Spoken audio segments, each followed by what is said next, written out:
time, space, reality. It's more than a linear path. It's a prism of endless possibility where a single choice can branch out into infinite realities, creating alternate worlds from the ones you know. I am the narrator. I am your guide through these vast new realities. Follow me and ponder the question, why? Earth 1814. Previously, during Shadow of the Hand, in the depths of Voltgeist's hidden base, the newly assembled team uncovered a cache of S.H.I.E.L.D. files pointing toward a terrifying conspiracy. Heroes are missing. The Hand is gathering relics, and something ancient is waking in this city. A rooftop meeting with Asa Asahi, a Yakuza informant, turned deadly when our heroes showed up to an ambush. Magnus grappled with the fragility of life. Mr. Biscuits committed petty theft. The Crippler crippled. Spaghetti tried to save lives and Dragonus protected the team. That was until Bullseye struck with brutal precision. Secrets died with Asa, but not before revealing the location of a dark ritual involving the Ghost Blade of Uri. After the chaos of the fight with Bullseye, thanks to Voltgeist's quick thinking to hack the city's heating system, Magnus was overcome by a vision of a dark future. A woman, draped in ceremonial robes, eyes glowing unnaturally, levitating from an altar of some sort. She is Psylocke. She is the vessel. Now the team has a lead, a warehouse near Pier 90, and a choice. Descend into the unknown or let the city fall, one soul at a time. I'm joined tonight by my wonderful castmates and cast members here. Amazing streamers, amazing individuals, all in their own right. We've got 6 people. And I'm going to start with, who did I start with last week? You know what? I'm going to start at the 6 o'clock mark, and we're going to have Retired 11 Bravo let everybody know who he is and what character he is playing tonight. I'd like to thank the Academy, my parents, God, Tom Cruise, and all the little people that helped me get to where I am today. Thank you, Tom Cruise. I'm Jeff, or Retired 11 Bravo. Former military guy, former game industry guy, and now I'm retired and I paint miniatures, play video games, and this I'm a streamer, and I'm playing Magnus, son of Thor. Absolutely, Yeah. dude, that is awesome. Yeah. Go follow him. He does amazing things. On occasion. On all occasions. Retired 11 Bravo. And then we're gonna go to the like 4:30 mark at Miss I Am Tendy. Why don't you tell the people about who you are and what you what character you're playing tonight? Well, all my friends call me Tendy. And I'm just an unsupervised chick on the internet. And why is the rum gone? That's who I am. Paging Mr. Tenderly.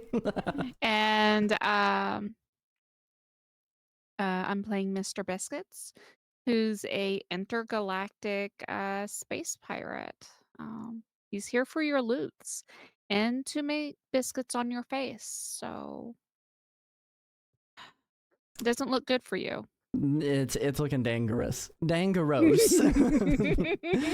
up to 3 o'clock mark, we've got the Crippler, aka Commodore Zed. Tell the people about you. Tell the people about your character. Hey, it's me. It's Commodore Z. How's everyone doing today? I'm doing fine. I'm a streamer. I do mostly tabletop RPG things lately. World of Darkness, but we are now wrapping up the World of Darkness games, and we'll be soon starting a Avatar: The Last Airbender, Avatar Legends role-playing game set in a groovy 70s era, which will be great. But less about me, more about the game. I'm playing the Crippler, a spider-enhanced former soldier, KIA, secret identity, has a real hard-on against justice, wants to see the bad men get punished, and does it with crippling style. Thank you so much, Commodore Zed. And then at my 1 o'clock mark, you can't see her. She's the ghost in the computer. It is Voltgeist, played by Nerded Art. You want to tell the people about you and tell the people about your character a little bit? Hello, everyone. I am Nerded Art. I'm not really a streamer, but I am the other half of Team Wildwood, and I play a vampire on Monday nights, and on Wednesday nights, I am lucky enough to be kind of the mysterious man in chair character at this point for our newfound superhero team that's coming together here in the streets of Hell's Kitchen. Thank you so much, Nerded Art. Going around to my 9 o'clock, we've got Kung Fu Spaghetti as played by the magnanimous Team Wildwood. Tell the people about you and your character, my friend. Yo. I am Team Wildwood, the other half of Team Wildwood. And I play lots of random video games, lots of retro stuff, RPGs, and do lots of co-op stuff with all these people, various gaming and whatnot. But tonight, one of those things is I am Kung Fu Spaghetti, and I am a superhero that was once a scientist, but I had an unfortunate quantum wheat incident, and we were trying to make some very sustainable food, and I now have spaghetti limbs and whatnot. But doing what I can, trying to use my very awkward powers to fight for the greater good and justice and all that Avengers-y stuff. So I'm here doing it with the unofficial Mr. Biscuits Angels. The unofficial Mr. Biscuits Angels. That's I don't amazing. think we've locked it in yet, because no one's. Yeah, we're still waiting. We're still waiting to see what the team comes up with. Could a you name. type those out? Because they come out and then they're immediately gone from my brain. Yes, we can We get have those like put a into the list. group. We can Someone kind of put them in the vote group. on Let's them and narrow those down. And then finally, at my 7:30 position, we have the lovely lady who levitates with lavender limbs, aka wings. Sakura, don't forget the underscore, playing Dragoness tonight. Saki, would you like to introduce yourself and your character you're playing as?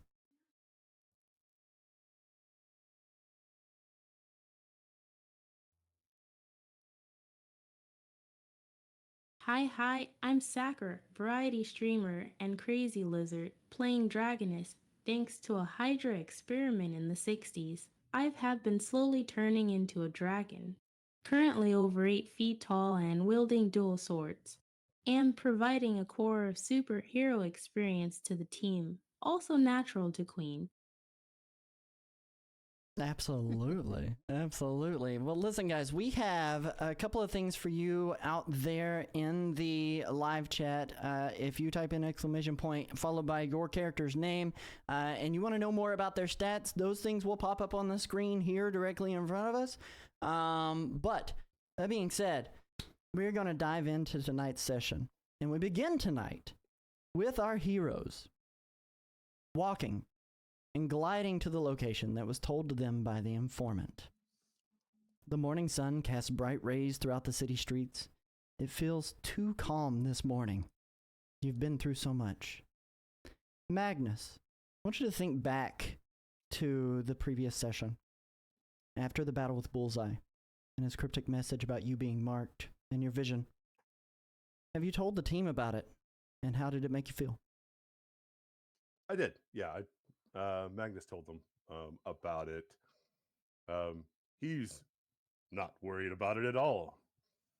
Obviously, he's an Asgardian, so he can take care of anything here on Midgard. How does the rest of the team feel about his vision? Hubris. Crippler, what do you think? Probably a little ashamed to have a vision. Not sure if he believes in what he's saying, but going with he's trusting in it right now. He doesn't seem too bothered by it, so not like I'm gonna persuade him otherwise. Spaghetti?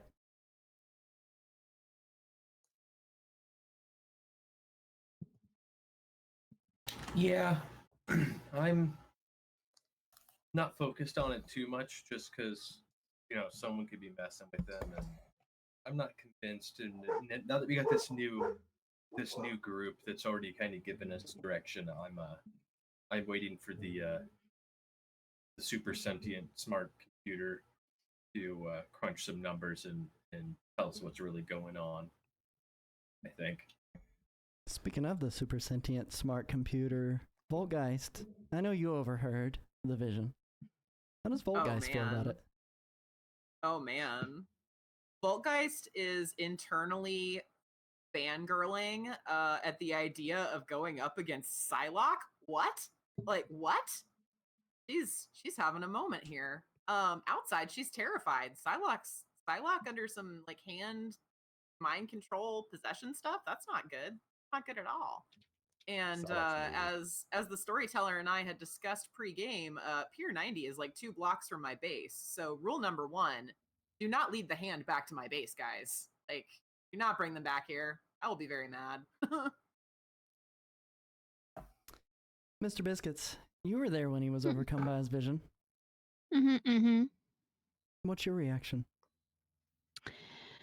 The way that Mr. Biscuits feels about this is the meme of if your cat could talk to you, they wouldn't. Mr. Biscuits is very indifferent about visions, or they're not very like interesting or anything. Let Mr. Biscuits know when there's something in it for her. Yeah, I don't know. Tell me when you have a vision about me swimming in loot. Dragoness, you were friends of the X-Men for 30 years. Knowing Psylocke, knowing this vision concerned her, how does it make Dragoness feel?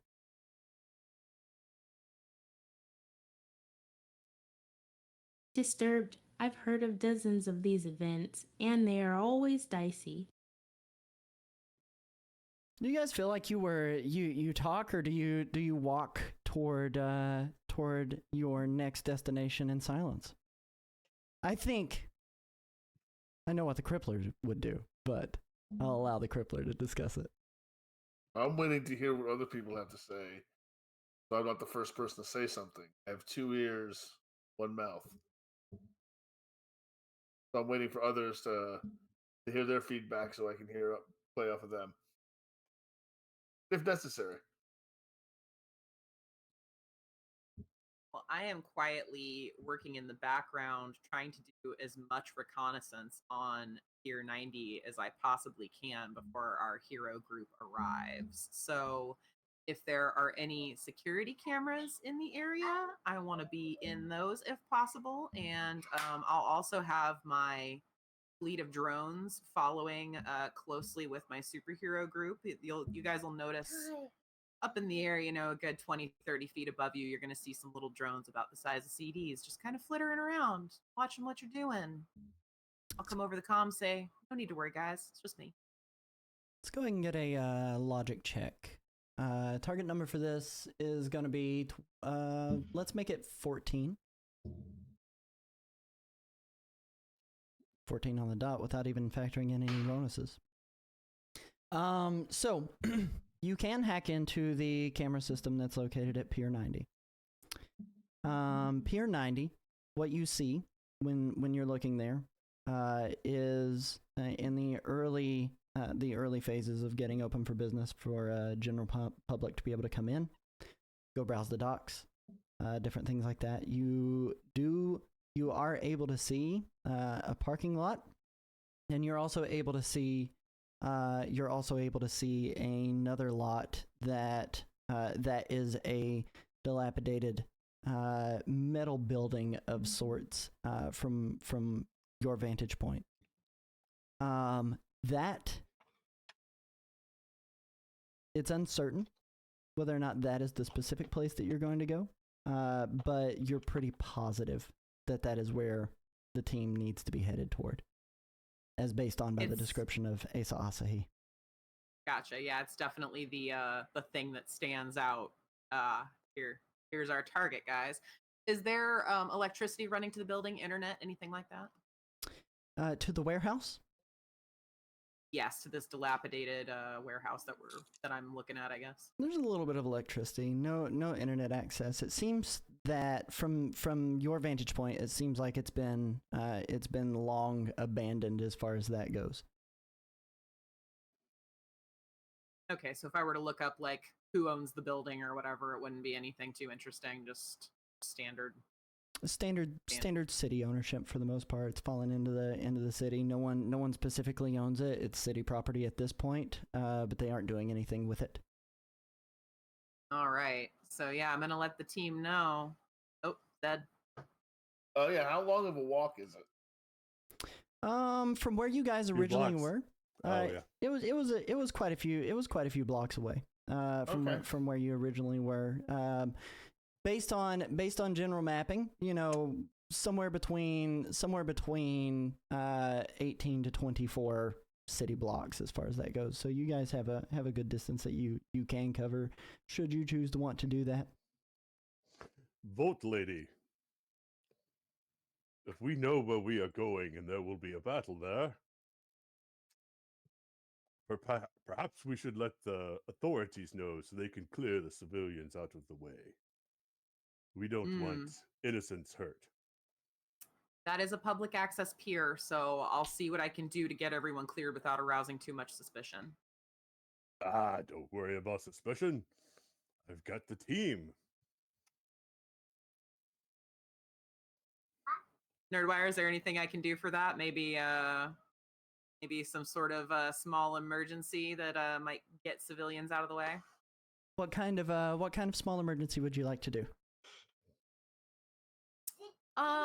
Let's say that one of the incoming boats to the pier suddenly loses their navigation control, and maybe it hits the pier kind of hard, so we'll have to. Okay. Not destroying it, but just enough that people will have to leave I'm the thinking, area. call the cops. You're like, I'm going to ram a ship. Like, I like what? it. I like Well, it. Calling the cops isn't going to do us much good right now. We're definitely supposed to be keeping this on the down low. So yeah, we gotta clear out people without causing too much damage, but enough that people will have to clear out. As you're saying that, there is a ferry that's traveling in the morning. It has cargo crates on it. It does look like it's just trying to carry general supplies into another pier. It's not really aiming for Pier 90, but if you would like to make it aim for Pier 90, we can do that. I would, and I wanna make sure I reduce the speed to like non-lethal damage here. We wanna tap it. We don't want to hit it hard. Okay. Let's go ahead and set that target number for you at a 14 as well. Oh, You got a fantastic success. So describe for me exactly what you want to have happen with this boat. nice. Okay, so these And poor it happens. cargo boat operators are suddenly going to see all of the control panels on their ship start to go haywire. Things are turning off, on, blipping, all sorts of crazy stuff is happening. And a small alarm starts to sound as the engines die, and the boat turns slightly towards Pier 90, and they can't seem to resume control of it. So it ambles on, and it bumps Pier 90 at a decent speed, enough that a couple of the crates kind of fall off the side and onto the pier, send some things scattering, and so people start to make their way out of there. So we have on the surveillance footage that you can still see because you're still tapped into there. You see a few people that scatter off of the pier and more towards the front side where the entrance is, to be able to get out onto the pier. There's a little bit of screaming, but no, not massive pandemonium. There is an official that you can still see that walks out. Unfortunately, these cameras do not have audio, so you don't really know exactly what he's saying, but it does look like he is waving everybody on and out from the pier and into the building, tapping into the cameras inside of the building. You see them get ready to go ahead and evacuate, and it looks like someone is on a phone calling. Who knows? Could be construction, could be police. But the people that are there at that location do vacate, and it seems like a few of the employees get sent home. Just one lone guardsman sitting in the front of the building there. So it does look like you had a really, really solid success on evacuating the location. Fantastic. Collateral damage. Like it. All right, guys, I got you a distraction. Looks like we have one guard out front, but I can't say what's inside. I jump up into Dragoness's arms, and Mr. Biscuit says, Oh my goodness, you know what would be so cool? Miss Voice Lady, sir, should totally get you a backpack I can ride in.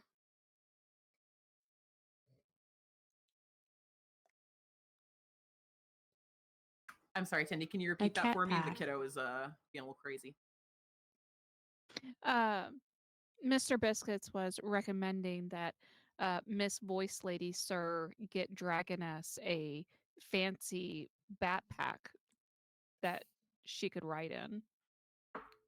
Oh, we can do that for you. I like it. Instead of having to be held. As you guys continue walking, I could sew something up myself. Well, do it. as you continue walking, you see that there's a paper boy that has a stack of papers. And he's loading them off into the newspaper machine on the block. On the cover is a headline. It's Daily Bugle.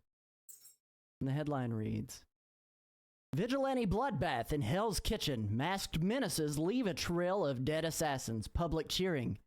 But should they be? Haha!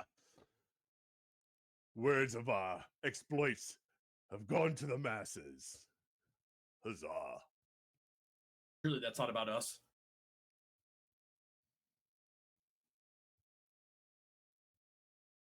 Yeah, that's about us. Okay. Okay. Can't say I'm About- happy with that myself. About the trail of death. Why? Oh, the villains, leaving a horde of brutally hacked up villains is glorious, right? They're kind of punching down. Yeah, going forward, we should probably discuss holding off on the use of lethal force, guys. So heavily contused and bruised and concussed villains. Huzzah! Precisely. Does anyone choose to try to Oh read my the... goodness, what were y'all doing? Does anyone choose to try to read the newspaper article? Oh yeah, I saw I was going by. That's why I was referring to it. Perfect. I'll buy a paper. Dragoness inserts the quarter. I'm amazed Door as a comes paper open. boy. Right? Dragoness inserts a quarter. Machine opens up, Uzis. takes one out. As you flip open the paper, right on the front page, article, byline, J. Jonah Jameson. Of course. Hell's Kitchen, once a hotbed of crime, now apparently the latest playground for mask-wearing thugs who think justice comes from the impact crater of the ground or the blade of a sword. Early this morning, a group of self-proclaimed heroes engaged in a rooftop massacre of alleged assassins. Cameras on Sky Tower caught masked figures, animal hybrids, and even a flying dragon woman raining destruction on what police are now calling an ongoing criminal investigation. Convenient. Sources say the vigilantes didn't just fight. They executed. One attacker was reportedly hurled from a rooftop, one sliced in half, and two more dropped off the side of the building in a scuttle. Let me be perfectly clear. Murder is murder, whether you're in a ski mask or a spider suit. The Daily Bugle does not condone vigilante justice, no matter how good the PR looks in the rearview mirror. Hell's Kitchen needs answers, not more shadows.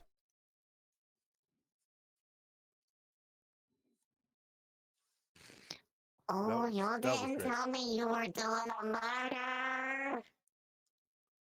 Oh, well, murder are strong words. We defended ourselves. Yeah, I'm pretty sure most of us here have a criminal history, so fair, I we're didn't gonna let realize Shield how clean up this squishy one, but we should try and be a little Mortals more are. careful in I the. see Voltgeist Very talking, but I squishy. don't hear Very squishy. Voltgeist talking in Discord.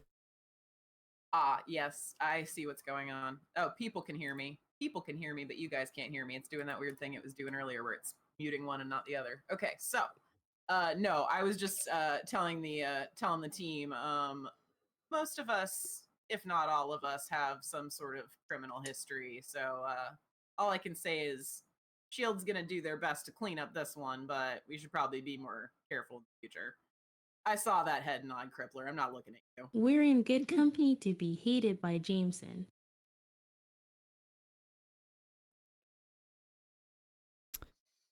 Perhaps I could get one of those cool masks, like Crippler. Gimmick infringement. What was that, Crippler? That's gimmick infringement, brother. Oh, I don't want to steal your thing.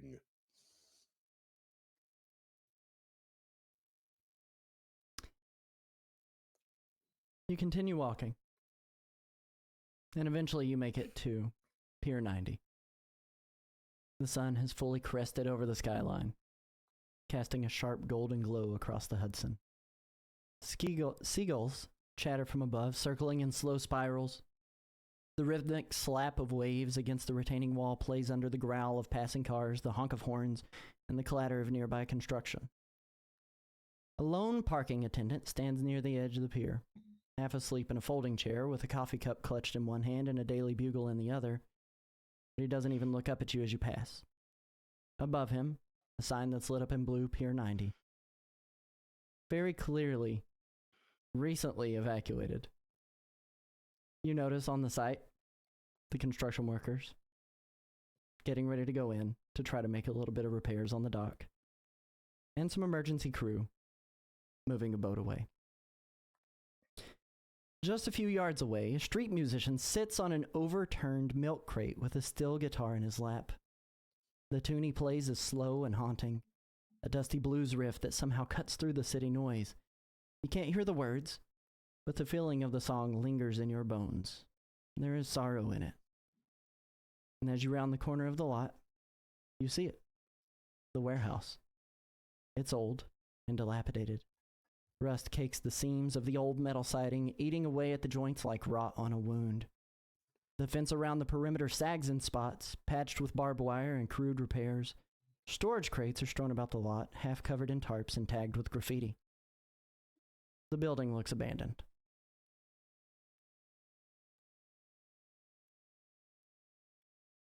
I look at the musician. I look back to this. What if that's Mysterio? I got you cut down a lot, Zed. Yeah, I you're wonder if cutting out that's quite a lot. I wonder if that's Mysterio. I look to the musician. We should find out. Or not. I typed it in chat. Magnus would take off suddenly and go to like the engineers and stuff, kind of come down. You all must leave. This dock is very dangerous, and there's about to be more. If you get to my drift, run that way. So we got two things going on. We got the crippler approaching the musician, and we've got Magnus who's flown onto the pier. We'll start with Magnus. As you've approached them very quickly, mind you, dropping in front of them. Was it quick you dropped in front of them, correct? No. I just kind of float down. I got you. Okay, very cool. No. They kind of turn and look at you and they fanboy a little bit. Just a little bit. They're in awe. They're like, "Oh my gosh, it's Thor." They don't say that, do they? They say that out loud to is- you. No. Thor is my father. Wait, Thor has a You son? must leave. Of course. Haven't you read the sagas? Yeah. The only thing that we really know is he shows up here every, year or so to take down some big bads that come from space, but Yes, I believe it would be best if you all ran inland.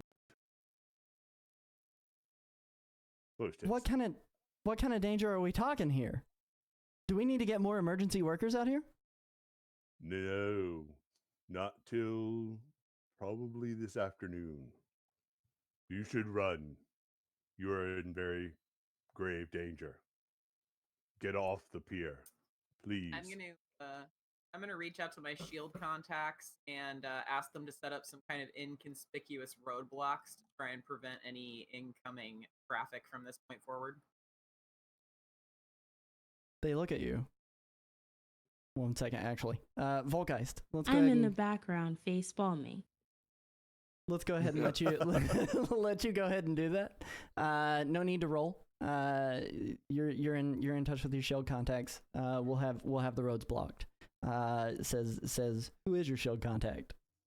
Anyone in particular? A name that you care for? Well, I'm probably not high up enough to call Nick Fury directly or anything like that. So let's say Maria Hill. That'll work. Maria says, Maria Hill.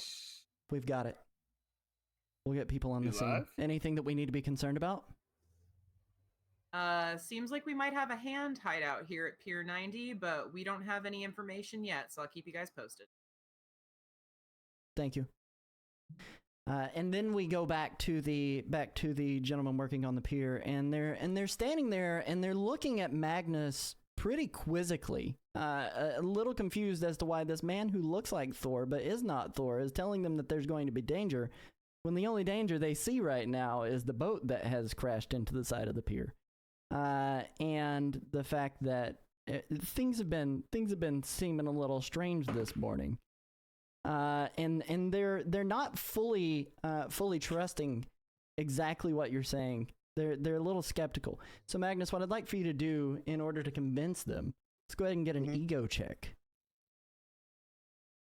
Your target number for this, we'll say it's a little. It's not routine. It's not challenging. It's a little more on the difficult side. Your target number is going to be 14 on this as well.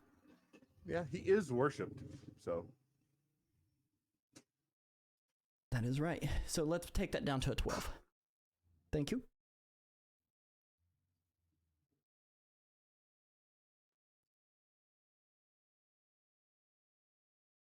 Even though they're a little skeptical, they're still looking and they're still listening, and they say and they look to you, and the leader of the construction crew there looks at you and says, "Where do you suggest we go?" go inland. Away from the piers. All right. Please. Quickly. Hey boys, do what the man says. And he turns around, waves them on with a circle of the finger, and pushes them out of the pier construction area. There's only Go up and turn. eight or so people. Up and turn and go to the ship. And do the same with them. It says, do not disembark. Now that we've blown the surprise. Ooh, there we go. There we go. Is that better? Yeah, that's so much better. You're way louder for me too. Oh, sorry about that. No, you're That's not a good. big deal. My It's level good. got pushed down to 25%. That's why it was cutting out. I guarantee it. Thank you so much. Okay, sorry about that. No, that's okay. Crippler, as you were saying though, now that the element of surprise has been blown. Surprise has been blown. Mhm. I'm going to try to get a very good. I want to take a vigilance danger check to see what's still remaining In the pier? on the pier. Yep. Go ahead and do that. We're gonna make that just a 12. All right. I have the edge because it's a vigilance danger check because of spider sense. What kind of danger are you looking for too? You looking for enemies? Well, it you doesn't looking matter for anyway. I did people? not get I have the edge, so I'm gonna reroll the one. Mhm. People. Okay. Oh, I really meant to roll one, so I got. It's okay. We'll take the 6. We'll take the 6. We'll take the 6. Okay, that's 6. Then we got it.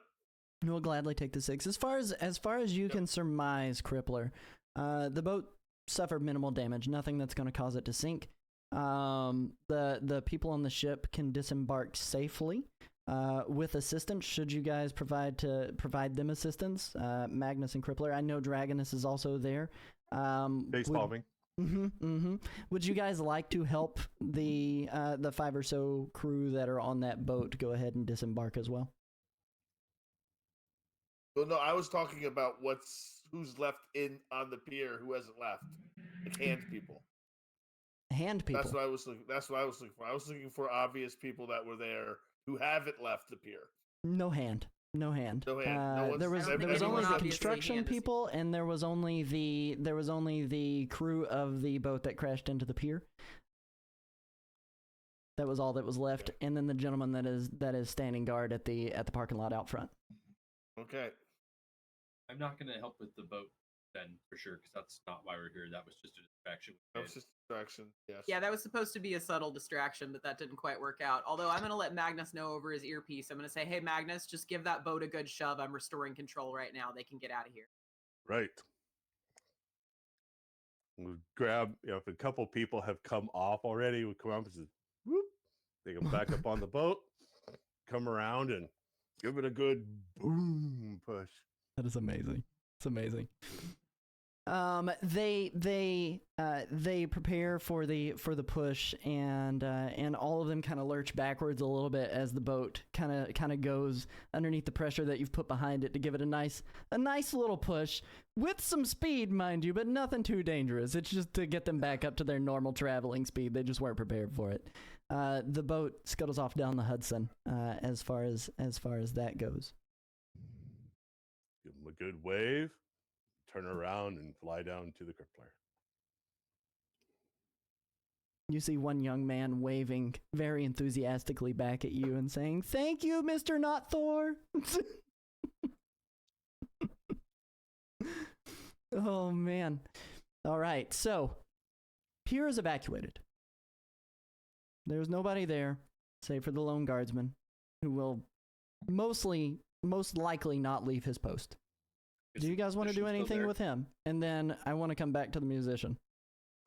We'll do that. We'll double back. No one doing anything with the guardsman. Okay, cool. So he can stay and do his job. He's way back, and he's gonna be hard to. All right. So He's doing his duty. We're gonna go to Crippler, who is approaching the musician, who is just sitting there on his milk crate playing his steel guitar. You hear the bluesy riffs that he's dropping. What do you do? What do I do? What does the crippler do? Okay, so the crippler will approach him. He's not threatening, not cracking knuckles, not making any threatening noises, giving any threatening looks, but he is wearing his ski mask. And he just approaches and goes, "So everyone else left when the ship crashed into the pier. Why are you still here?" Man gotta eat. Hoping some passerby dumb enough to drop a quarter in my hat. And then he points down at his hat, continues riffing. Oh, he goes, "Well, I'm not that dumb." Yeah, that's a riff. I'm gonna pull out my wallet from like 20 feet away, pull out a $5, throw my arm way over towards that man's hat, drop a $5 and say, "Play some fight for you, my man." He looks at the $5 bill, which he hasn't been tipped anything hardly all morning. Like in the pandemonium of everybody leaving, like no one stopped to listen. No one stopped to listen. He continued playing, but no one stopped to listen. And he goes, "How do you feel about Final Countdown?" And as he does it, Yes, you hear that. Are we paying the bond? Oh, yes. So he opens a little pouch and he pulls a little gold coin. "Here, bard, play on." He plays with such fervor. He's seeing gold get dropped. He's seeing $5 bills get dropped. This man doesn't get tipped very often, mind you. Like steel guitar out in the middle of the street typically doesn't get tipped that often. He's not the greatest musician, so it's doing the job for him. But he continues to play and enthusiastically, mind you, continues to play. Gentlemen, we have Yes. work to do.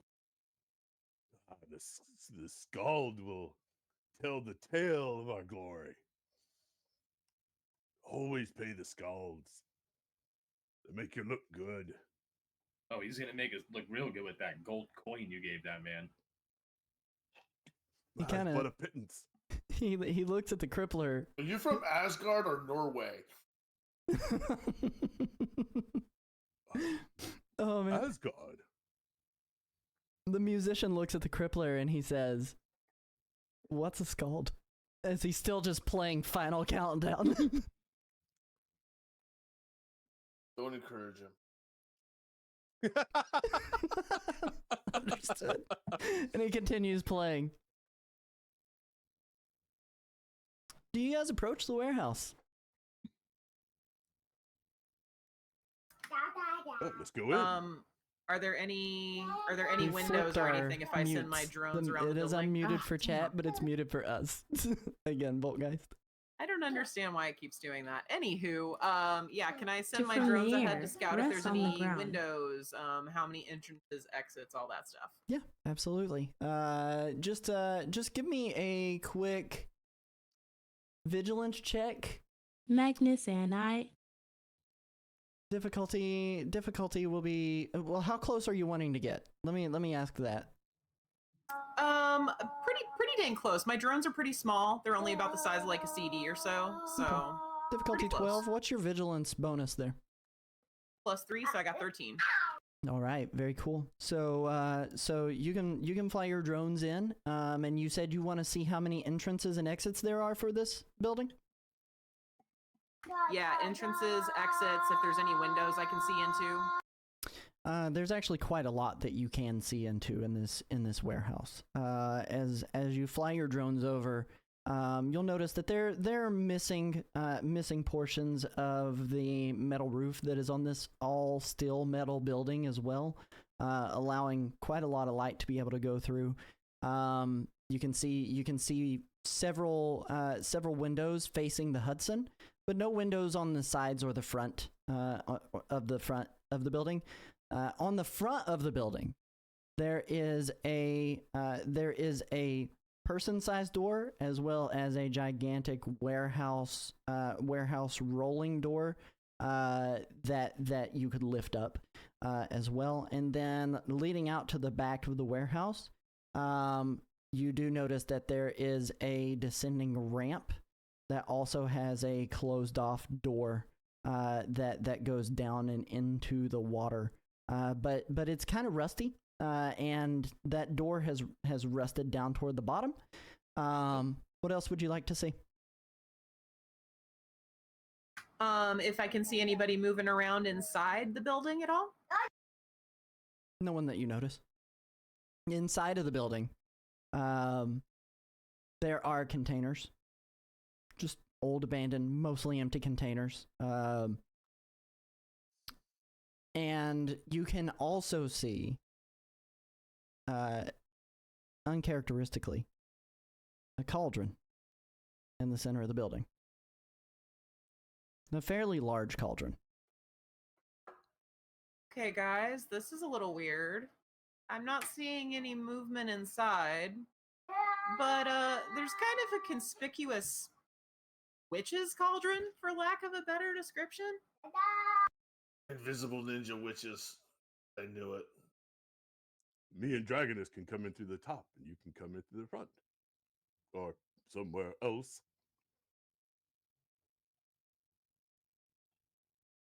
Is there sewer access? I mean, can we come underneath the pier? Mm-mm.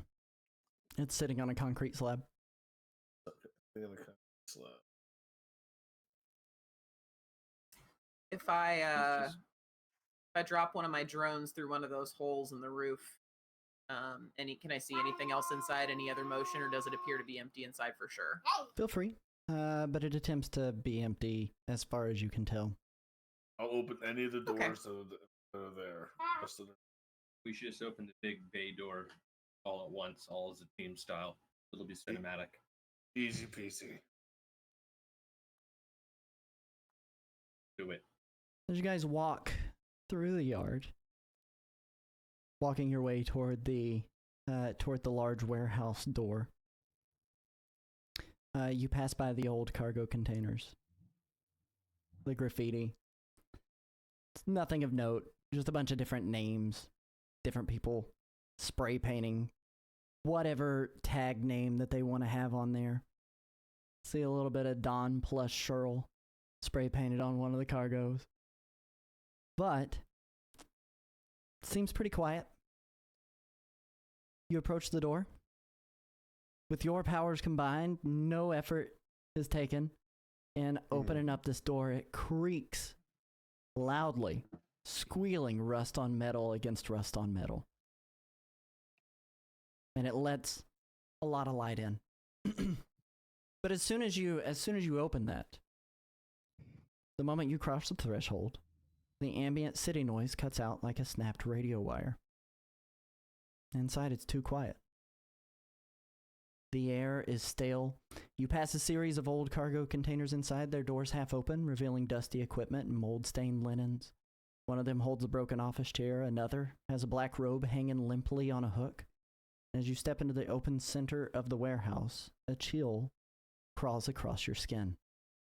There, in the middle of the space, sits the cauldron that Voltgeist just described. It's enormous, large as a man, and made of some unnaturally dark metal, pitted and rough with deep grooves carved into its surface. Around it, the concrete has been broken up, and what remains is dirt, dry and cracked, and brown decaying grass poking through in clumps. But a black liquid oozes in lines coming from the base of the cauldron, filling those carefully cut grooves in the ground that form a strange symmetrical symbol. From above, thin shafts of sunlight pierce through holes in the rusted roof, casting light and shadow across the chamber. It's a strobing effect. It's subtle, but enough to make your mind feel like it's catching something in your periphery. Just as your body starts to unclench, the tension begins to slip from your shoulders. Crippler, I'd like for you to make a vigilance check. Okay. I have the edge. Mm-hmm. I'll reroll that one. That's fine. So that's 14, 15. Perfect. Let's go ahead and roll for initiative. You do not get surprised. Okay. I have double edge on initiative. Heck yes. Oh, does something happen? Yes. That As kicks you, off my as everyone turns and you bring attention to it, Crippler, as everyone turns and looks at what you are now bodied up against and ready for, they notice that 3 hand mystics form out of thin air, decloaking. Decloaking. And as they are forming, their bodies are smoke. Their bodies are smoke. But then it eventually gives form to a full-on actual physical form that you recognize as hand mystics. So I am going to see how everybody else did real quick. We had... I got a 12. You got a 12? All right. And then I 17. saw Voltgeist got a... Have we fought these guys before? You have never fought these guys. Okay, well, you said you recognize as Mystic, so I was curious why we recognized them. I've never fought them before, so I would not recognize them. Okay. You know, it's fine. So, Just curious if we fought them. tomato, tomato. You've never fought them, but they're definitely dressed in hand garb. There's some hand and they're homies, magical, yeah. so... We've seen some ham. All right. I got 11, by the way. Does Does a it? 6 on the Marvel die get you into the bonus round, or is it just the No. Marvel? It does. No, Yeah. the Marvel symbol Just does. the Marvel. Okay, Yeah. just Yeah. checking. Marvel symbol, yeah. Mm-hmm. Yep.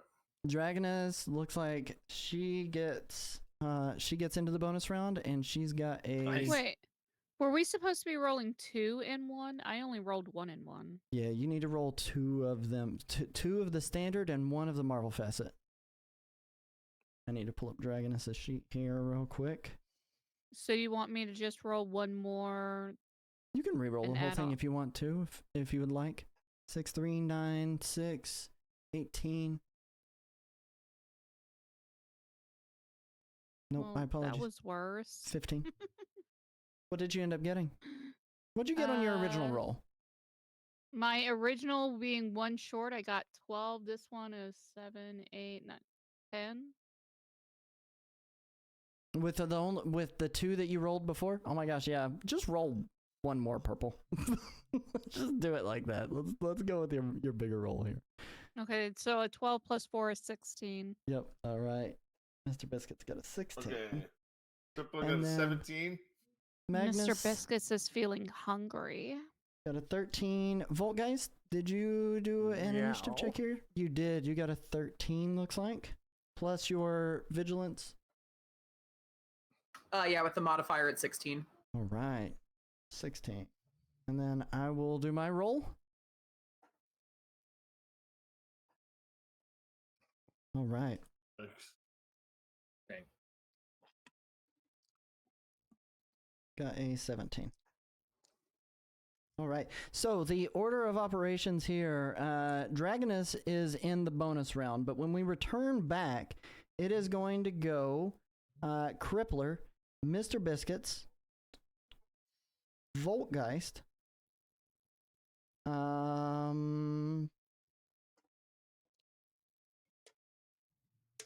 the Mystics. Hang on, you got a 16 Voltgeist? Never mind, my apologies. The Mystics, then Voltgeist. And then we will have Dragonus back again. 1, 2, 3, 4, 5. Magnus. Did Magnus get in? Yeah, Not in the bonus round. You got in. You got in. Okay. You Just got at in. the bottom. Okay. Close to the bottom, but not the very bottom. Spaghetti will be bringing up the tail end. So, order of operations will go. Dragonus will kick us off with a bonus round. Then it will go Crippler, Mr. Biscuits, the Mystics, Voltgeist, Dragonus, Magnus, and Spaghetti. That'll be the order of operations here. So, around you, they are definitely positioned at a decent distance, but this warehouse itself essentially is approximately 30 feet wide by 80 feet long. There is no second story to give you guys a little bit better understanding of what it is. It's just an extremely just an high empty vaulted box. roof. Yeah, just a big empty box. There are cargo crates around. Those are all empty as well, though. They just provide a little more challenging terrain. These guys are on ground level with you guys and within a movement and a standard action away from you if you guys need to move closer to them. So, Dragonus, what do you do?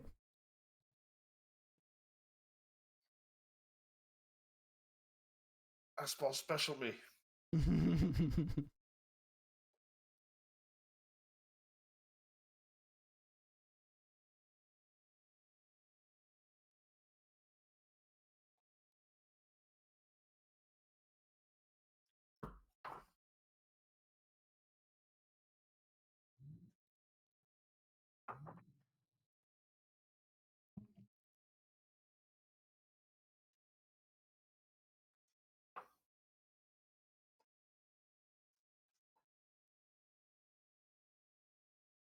And just as a reminder for those who are watching at home, Sarah uses a text-to-speech app for her communication. So that's why there's a little bit of a delay. If you're watching over on her stream, likely you already know, but exclamation point voice in her chat will allow you to find out more details. I'm going to spread my wings, leap into the air, with my sword merged in signature attack. All right, so let's go ahead and do a signature attack. As you do that, what I need you to do is do a melee check for me.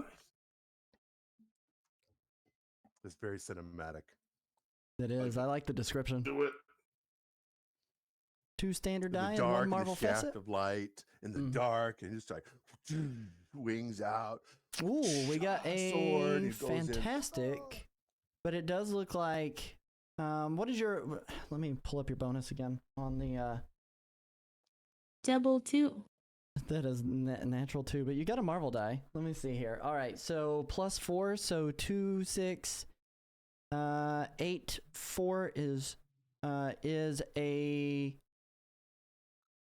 12. 4 is a 12. Is that correct? Yep. Oh, 4 wait, is- wait.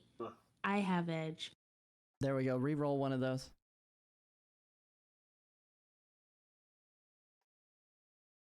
Isn't double? Nope. For your standard edge, or do you do have edge for your signature attack, and because you are using your iconic weapon, you also have edge granted to you on that as well. So it is double edge. You are correct.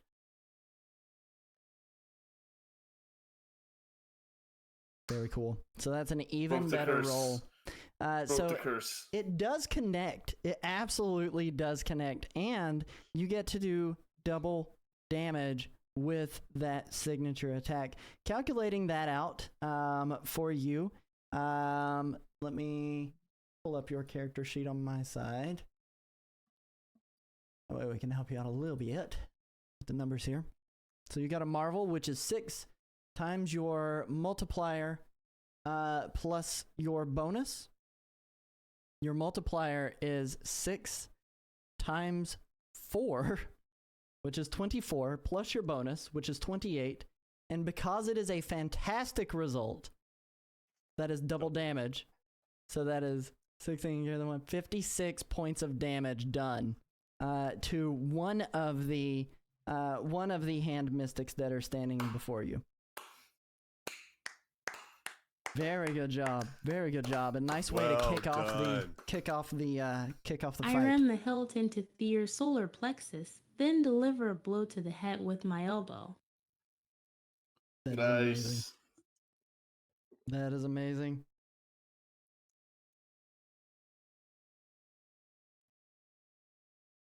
All right. So we are now at the top of initiative order, and we are going to lead with the Crippler coming in. Hit me I'm with gonna it. see what she's just done to the invisible ninja witch that just appeared out of nowhere, and I'm going to follow up by jumping. But I'm going to jump in, and I'm going to land a strike with the ball peen hammer. One quick strike to the elbow, and another one to the hip bone. All right. Hit me Just with your one, roll. but I'm only striking once. Hit me with your roll. Hit me with my rolls. Strike. Ooh, rerolling that 3. Mm-hmm. Okay, that's still 4. Still 5 plus. That's 10. It's still 14. Very cool. So you do Plus end 3, up still 17. making contact with it. And was this the same one that she just attacked, or is this one of the other two? Same one that she just attacked. Same one that she just attacked. Wonderful. All right, so that is 3 times your... 3 times 4 is 12, plus 5 is 17 damage. 17 more damage done. Awesome. All right, very cool. Then we are on to Mr. Biscuits. What do you do?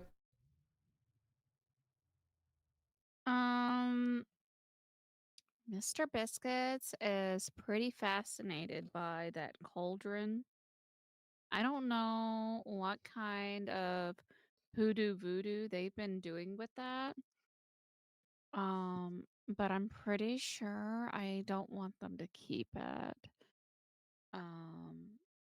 So I want to take the cauldron. Okay. What I'm going to have you do is I am going to have you... I'm going to have you make a melee check at a difficulty. Legitimately at a difficulty of a 22. Eee. Get that 666. Get that Not meant to be 666, yo. consumed. It's That's not meant to be 666. He knows the MO of my character. It's true. You did say it was the size of a man. Your eyes were like, oh. I mean, he knows dang good and well if it ain't nailed down. It's nailed down. That's why it's a 22. Oh, what the heck? Oh gosh, it wasn't meant to be. All right. It just was not meant to be. So we are on to the Mystic's turn now. As one of them has taken quite a lot of damage. Mad. Can you describe for me what happens when you try to do this? Actually, Mr. Biscuits, let's hear it. She's gonna punch me. The cauldron. And they clearly think that this cauldron is so important. They've been doing stuff with it, and so I want it. And I open my mouth and I shoot my tentacles forward and grab a hold of it and try to pull it in. And I have a little bit of performance anxiety, and it's too much right now. And my tentacles come flying back as they lose their grip on the cauldron, and they even kind of slap me a little bit. It's a little embarrassing. But no damage. No damage. No, it's just enough to make you feel bad.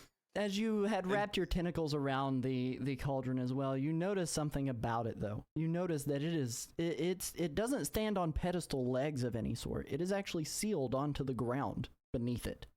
There is no airspace between the base of the cauldron and the ground that is on there. So just to let you know. Now we are on to the Mystics. A cat. I could totally see a cat try to do a thing and then go. Turn and walk off their tail up. Yes, yes. So the Mystic, fuck you then. Right?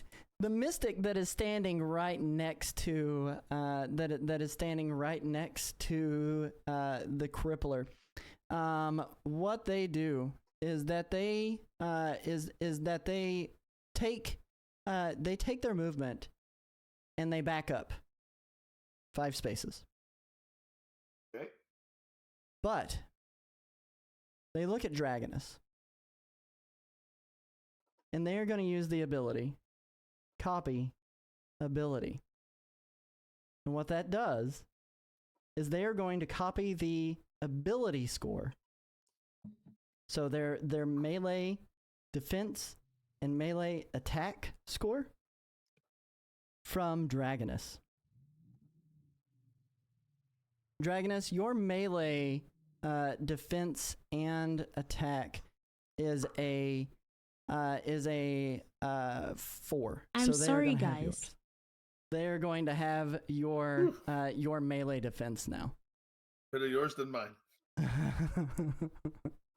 All right. Then Is this move like something they project? How are they doing this? Do we see it? Is this something we can like use a reaction to mess with? you can attempt to, but it is a non-rolling ability from that. But it is an ability that basically all you know is that whenever it happens, the Mystic's body bulks up slightly. The Mystic's body bulks up. There is a visual. There will be a visual. We don't know what happened, but all of a sudden they all got buffed. Yep, the flavor. Okay. They look at Dragonus. They make eye contact, and the body bulks up pretty large, as far as that goes. The other two Mystics that are in the room. One notices Mr. Biscuits has approached the cauldron and has spewed out these tentacles from her mouth. And what this one is going to do is this one is going to OHG no. spend some focus. And they are going to hit you with a full sensory mirage. I need to make a logic check to be able to do so.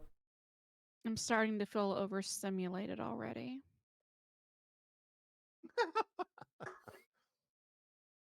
What was your logic defense? Logic defense? I mean, I'm a cat. How much of that could I possibly have? I don't know. I feel like you would have a lot. Didn't we build her to have some good logic? Oh, my logic defense is a 11. Okay. I rolled a 13 without accounting for any bonuses. So just to let you know, it is a 13 plus 5, so I rolled an 18. Without any So extra why bonus. did you even ask me what it was? I I didn't wasn't know. gonna help any. Maybe it could have. Maybe it could have. But inside of this full sensory mirage that happens, you as you blink, everything goes dark, and when you open your eyes again, you're standing in front of a hoard of gold. A hoard of it. Treasures from interplanetary galactic forces and federations. You can see helmets from Asgard, swords from the Kree warriors. Even beyond all of that, what you notice and what you appreciate the most is that on your Flurkin homeworld there is a gigantic golden cat tree, and it is sitting inside of your vision there. Now, in order for you to come out of that, okay? What you will need to do. Oh man, he pulled out some good powers on us. I love it. Mm-hmm. Let me see here. About to get wrecked. Breaking out the big guns tonight. I had to, guys. I had to.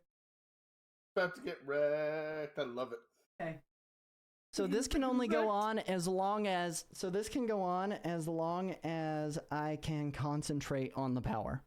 So if I run out of focus or become shattered, for as long as I can concentrate on the power, you are stuck in there. But I cannot use other powers. All I can do is attempt to evade or use reactions with that hand assassin, who is clearly trying to protect the cauldron. Okay? So we're going to move into the final mystic. And the final mystic turns her attention at Kung Fu Spaghetti. And what that mystic ends up doing. Oh, biscuit. I almost said that biscuit. What that biscuit ends up doing. What that biscuit do? What that mystic ends up doing is they are going to activate. Let me get around here on my sheet, just real quickly. They are going to activate a defense stance standing next to you. For those of you not in the know, defense stance requires, or my apologies, a defense stance, close attacks on her will have trouble until you successfully attack them. And then they are going to move, and they are going to ram you, Spaghetti.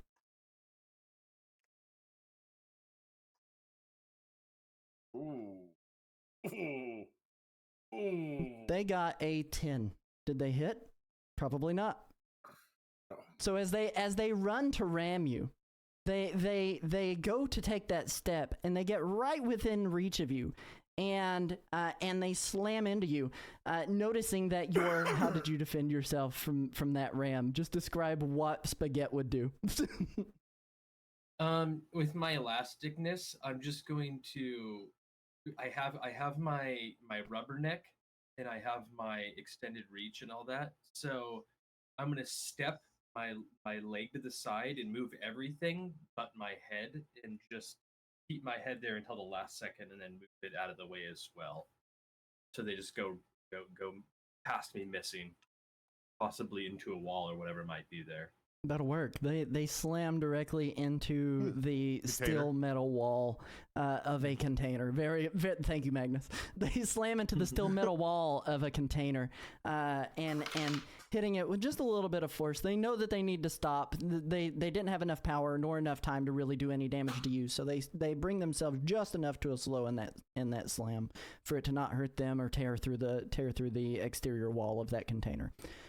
We are now at Voltgeist. What are we doing, Voltgeist? What are we doing, Voltgeist? All right.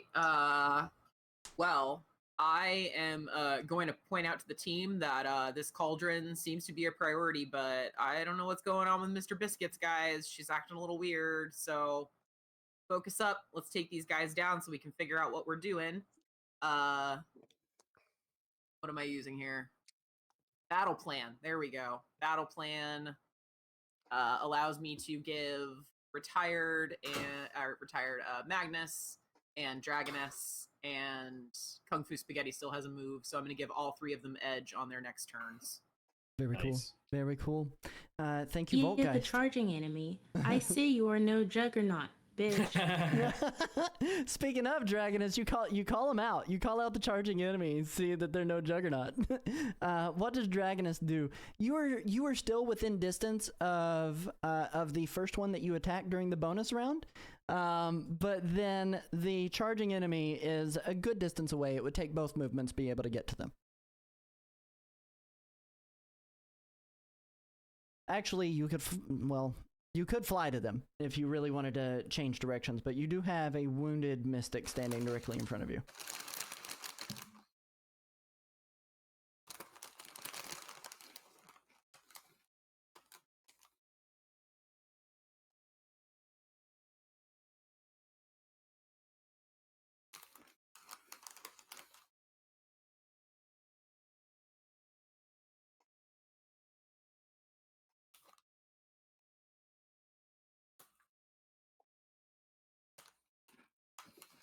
I'll keep on the one I'm fighting.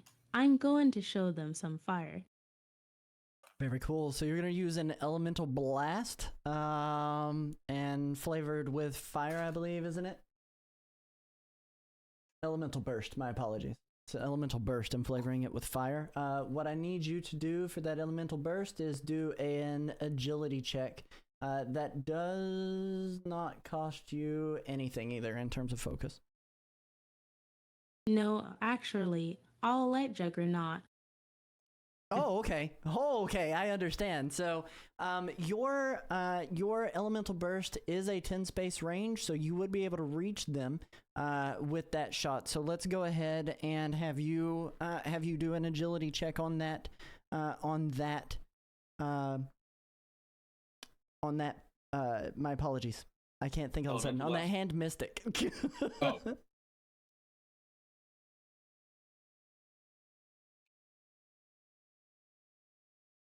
At least it's not 2s.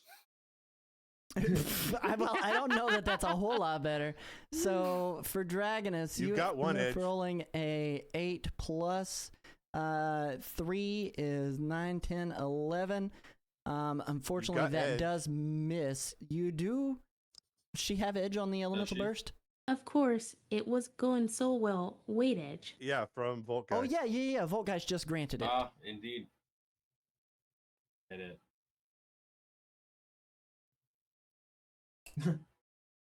It's slightly better, and it's still a miss, unfortunately. Better. As the burst of fire comes within shooting distance of the hand mystic. They kind of turn and they look, and they see it, but they stand fearlessly, not really reacting to the fact that the fire is nearby them. We do move into now Magnus's turn.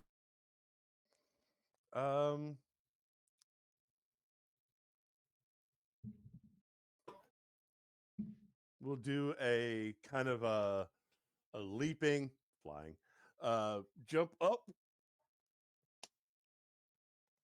and smash on not a smash power, but hit the one that's already been damaged. Okay. Let's go ahead and get a melee check on that one. Okay. It's like a jump up and superhero landing with a punch kind of thing. So 2. Go ahead and give me your melee bonus. 2 plus 11. So it's 11 plus 2. You have more of a bonus than that, don't you? Yeah, we'll pull up a sheet. Yeah, I'm pulling it up. It's taking a moment to open. Oh, I've got edge. It would be 11 plus 5 anyway for you. Because you rolled an 11 plus your melee. Right. Go Volk, guys. My 7. It would be a plus 7. plus 7. Yeah. Yeah, so it is a guaranteed hit. But if you would like to, Damn. since you do have edge, if you would like to re-roll that 2, please feel free. It will give you a better score. Never mind. Natural 2s have now cursed Magnus. So yeah, impact the concrete into. Hit me with your numbers here. You did a 2 times 4, which is 8, plus 7 on that. So 8 plus 7 is 15. So that's an additional 15 points of damage done to this hand mystic. Impressive. Very good job. All right. We are now into... and the mystic takes that pummeling. He takes that pummeling, and he's still kind of kicking. He's shrugging it off just slightly. As you come down, crash down on him, you can notice that pieces of his armor and his robes are starting to dissipate. But every time you strike on the mystics, that armor that dissipates into a smoke and flutters away up into the atmosphere slightly. So. Now we are going to go into Spaghetti, who also has edge on his next attack roll. You have one that is standing right next to you, by the way. The one that passed by me and stopped themselves right before hitting into a metal storage container. Mm-hmm. So I had just stepped to the side and then rubber banded my head at the last second away from them. What I want to do is overcompensate on that rubber banding and zing my head the other way to its full extent, and then headbutt smash back at him with my head. I like it. Doing my rubber neck with my flexible bones 2 damage reduction. Hopefully I don't take too much hurt myself, but a lot of hurt. So we're essentially trying to do a ram. Is that what you're trying to do? A ram with your head utilizing rubber neck? Is that how you're wanting to function? I don't think so, because it wouldn't be movement at all. No, you won't take any damage either if you don't have to have any worry about but yeah, reciprocal damage. I guess like the damage formulas or something. That's what you're talking about. Okay, so let's go ahead and we'll do a melee check for that. I really like the flavor that you've added to this. It's so cool. All right, let's get that. Hit me with that spaghetti.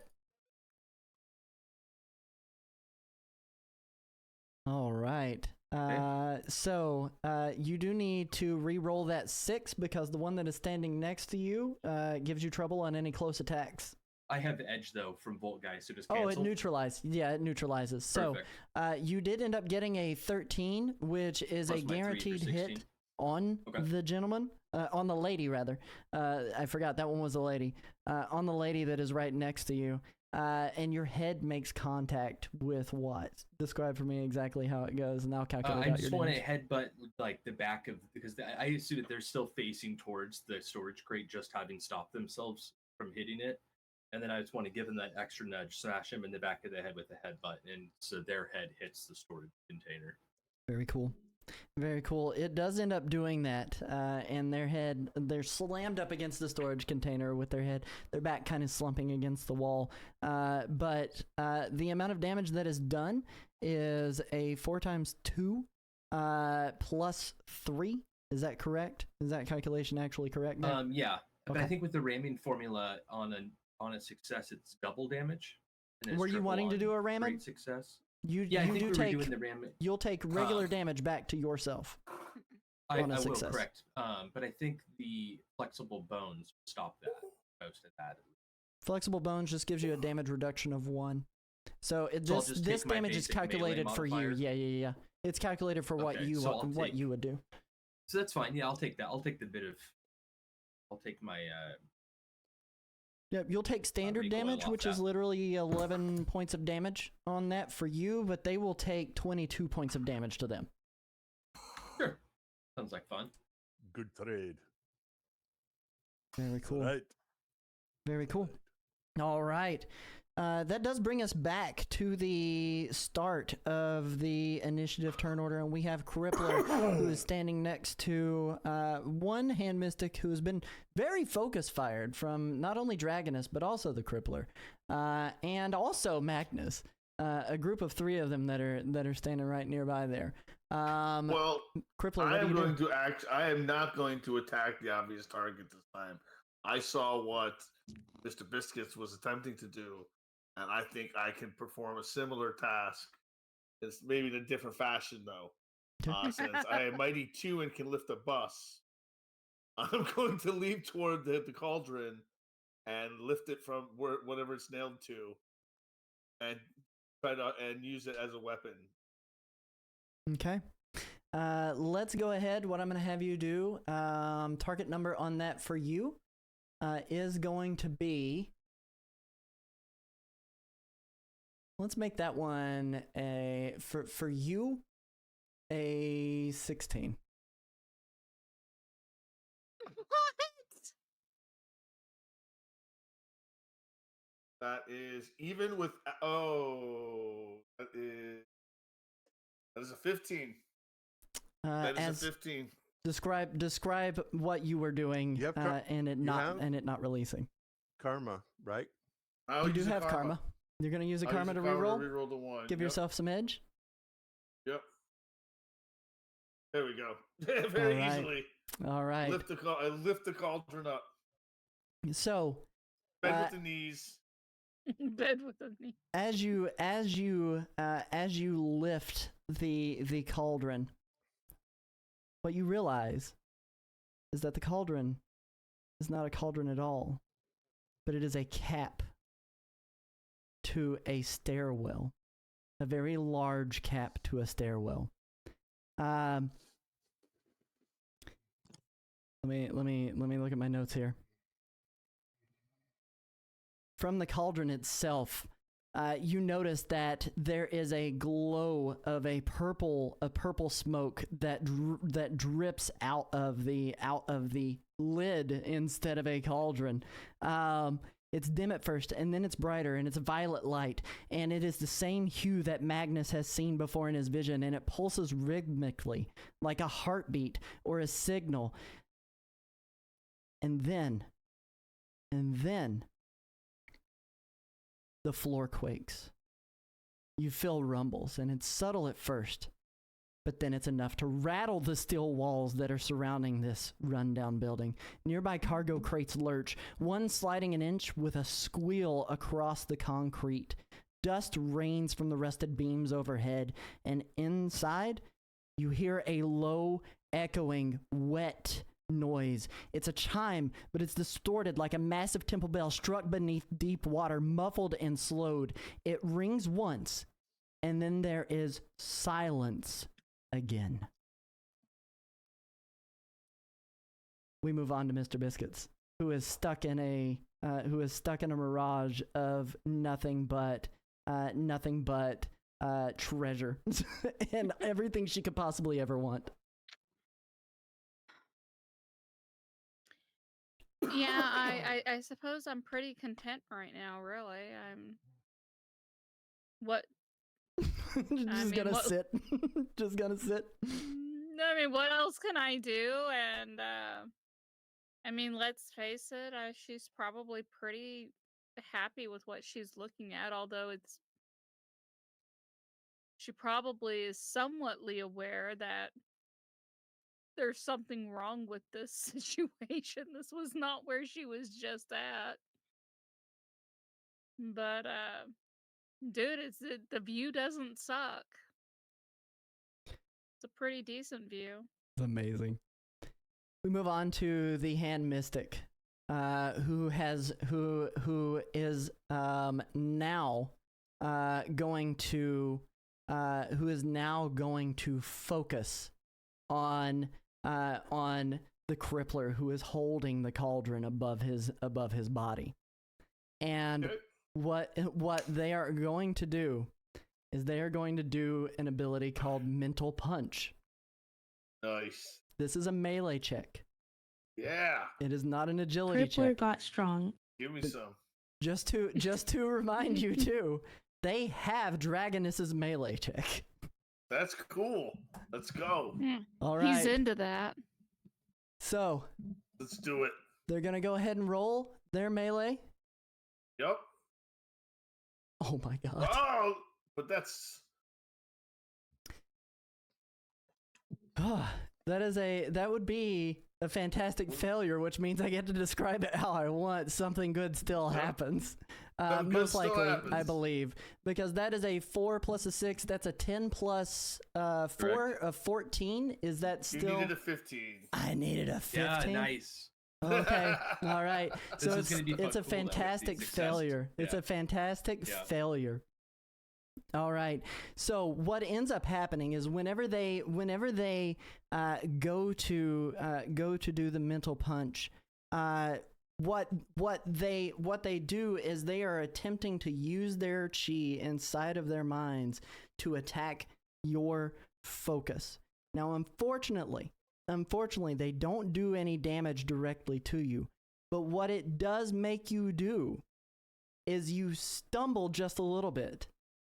And you, in the process of stumbling, you drop the cauldron back down, and it hits with force. It is heavy. It hits with force and jams inside the stairwell there, blocking off the staircase.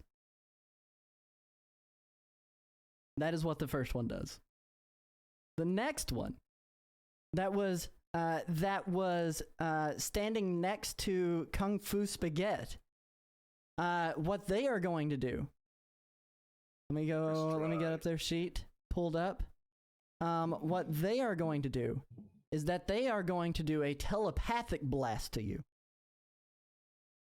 It's a logic check to deal some focus damage. What's my target number here? 11. This is going to the crippler. Oh. What's Oh, your the what's your crippler? logic defense? Oh, my logic defense is a 10. Uh-oh. To hit with the marble die. Mm-hmm. So Hit him in the focus. all right, so that is for this. Here's what I'm going to tell you. It is a 6 times 5, which is 30, plus 5, which is Yep. 35, multiplied by 2 is 70 focus damage. How much focus do you have? I have 60. I'm shattered. So you shattered the crippler. Oh no. Oh no. It's happened. Hey, he's still Happened. alive. All right, oh no. So when they turn their attention toward the crippler and they unleash this telepathic blast directly at him, enraged that he would have the audacity to try to enter their inner sanctum, they unleash this telepathic blast. The crippler feels an immense pressure inside of his head. And he drops to his knees. And it's not cower. It's not a cower. The crippler is much stronger than that. He's not afraid. But it is debilitating.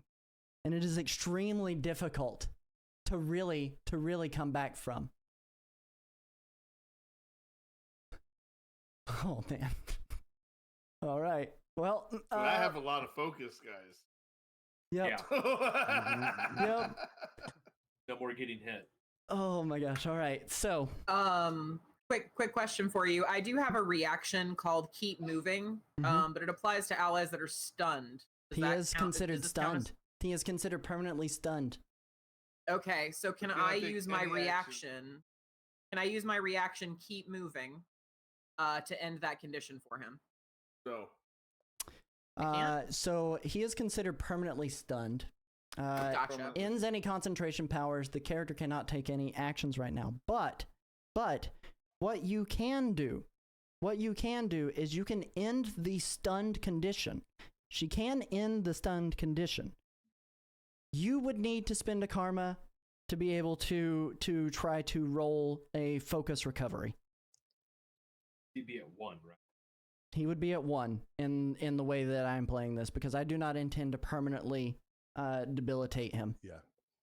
Yeah, I think Permanent generally is it's like really a just double for the tap. set. Mm-hmm. So it's like the first, no matter what the damage is, the first one stuns you and takes you to 1, Yep. whatever stat it is. Yep. And then if you get bopped again and you haven't made any kind of recovery, now you're Mm-hmm. in a problematic death kind of situation. So would you like to use that as a reaction, Volgeist? Yes. Yeah, I'll go ahead. I'm gonna come over the comms. I'm gonna He's speaking directly to the crippler. Come on, big guy. Rub some dirt on it. Get back in the game. What do I roll? Because this discovery doesn't say anything about focus. There is it's in the karma section. On page. One moment here, I'll get it pulled up here for you.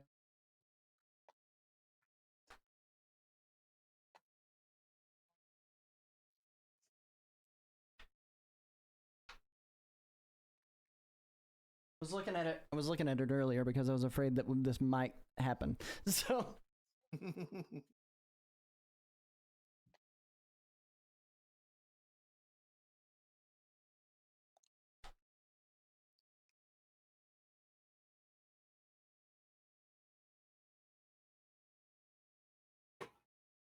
all right. So this is under recovery on page 36.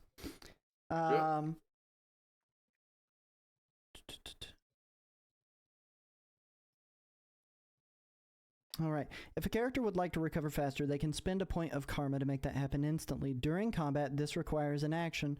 If the character is unconscious or demoralized, they can still take this action on their turn. If they are killed or shattered, they cannot. But she ended I'm not the shattered, technical. I'm demoralized. Yep. She. That means that you would be able to still yet be able to do this. Now, a helper can rally a demoralized character that they can communicate with by making a challenging ego check. On a success, the rally character's focus would return to 1. So, but she doesn't have to do a help reaction. She is using the keep moving reaction, which will automatically restore you back to 1 as well. She doesn't have to do the check. She's using one of her powers to be able to do it. Now, for you, you can spend a point of karma. Well, that'll leave me with no karma, but that's You make a roll using your own ability score in either case, whether it is resilience or vigilance. For this, it is going to be vigilance. So it is you are going on a target number of 10 is what you need to roll. So a target number of 10. all You right, got so you that got is it? Yes. Yep. Yep. Cool. All right. So you're back in the game, sir. Oh my god. Awesome. Okay. All right. So How much? And I have 15 focus. yes, you have 15 focus Okay, now. I have 15 focus now. Well, it plus the one that she recovered whenever she did keep moving. So 16. 15 focus. Okay. Very cool.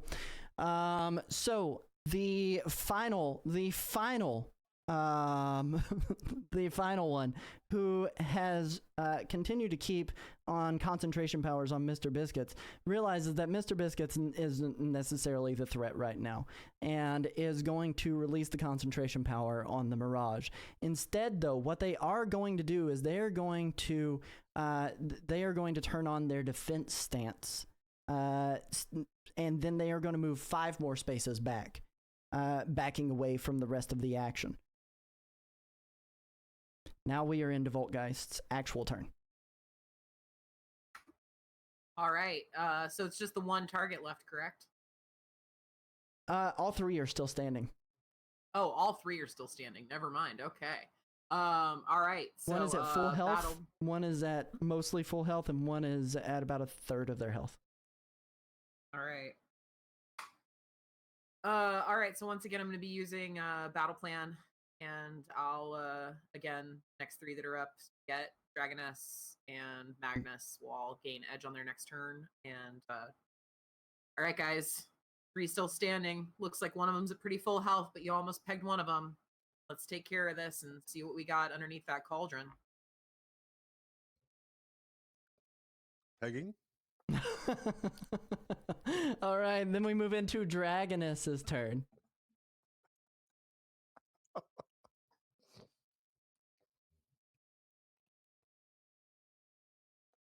Just out of curiosity, how does Mr. Biscuits feel about coming out of this mirage of just amazing treasure that was standing before her? Kind of disappointed, really. You know, I knew that there was something wrong about all of that because I clearly hadn't been there just a moment ago, but it was such an impressive vision that, I was willing to be like, let me take stock of this. And now I'm just like, I need to make some improvements. I've got some more thievery that needs to be done so that my stockpile can look this good. I'm sorry, I took it away almost as soon as it came in. I'm going to wail on the guy near me that I hurt before. All right. So is a melee check?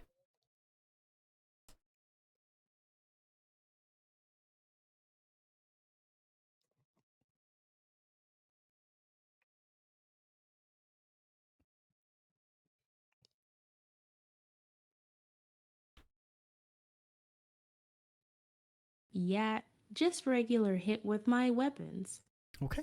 Let's go ahead and get a melee roll then.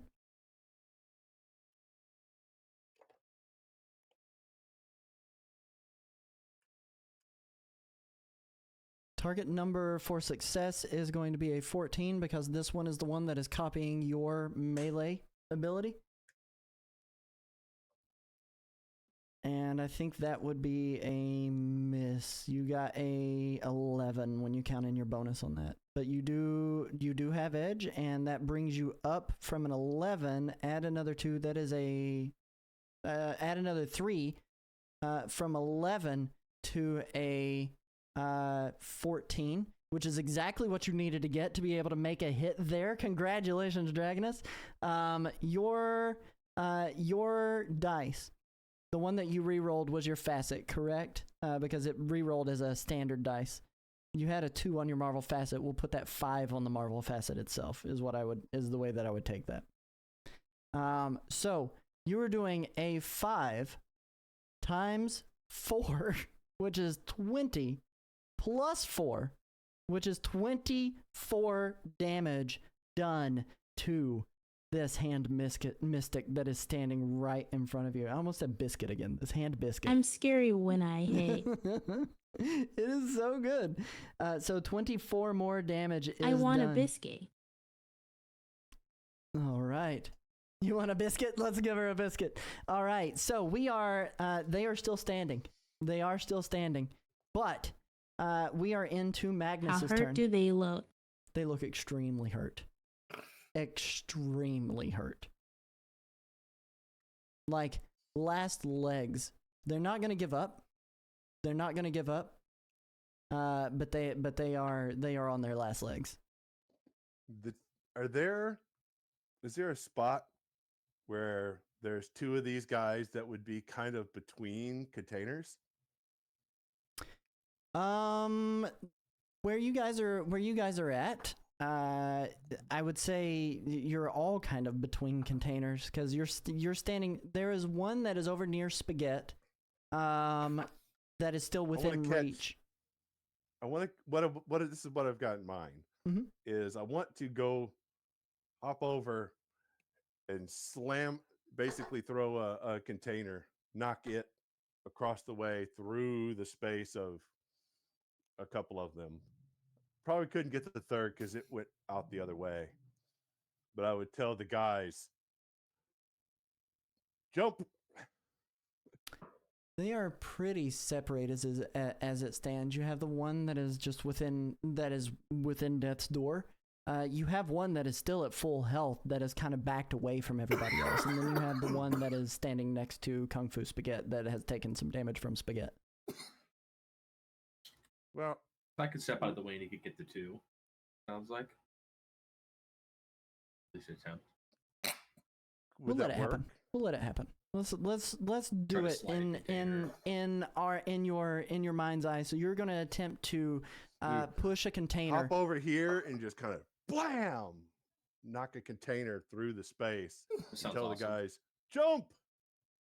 Let's see. So this container would be considered big. Target number 4.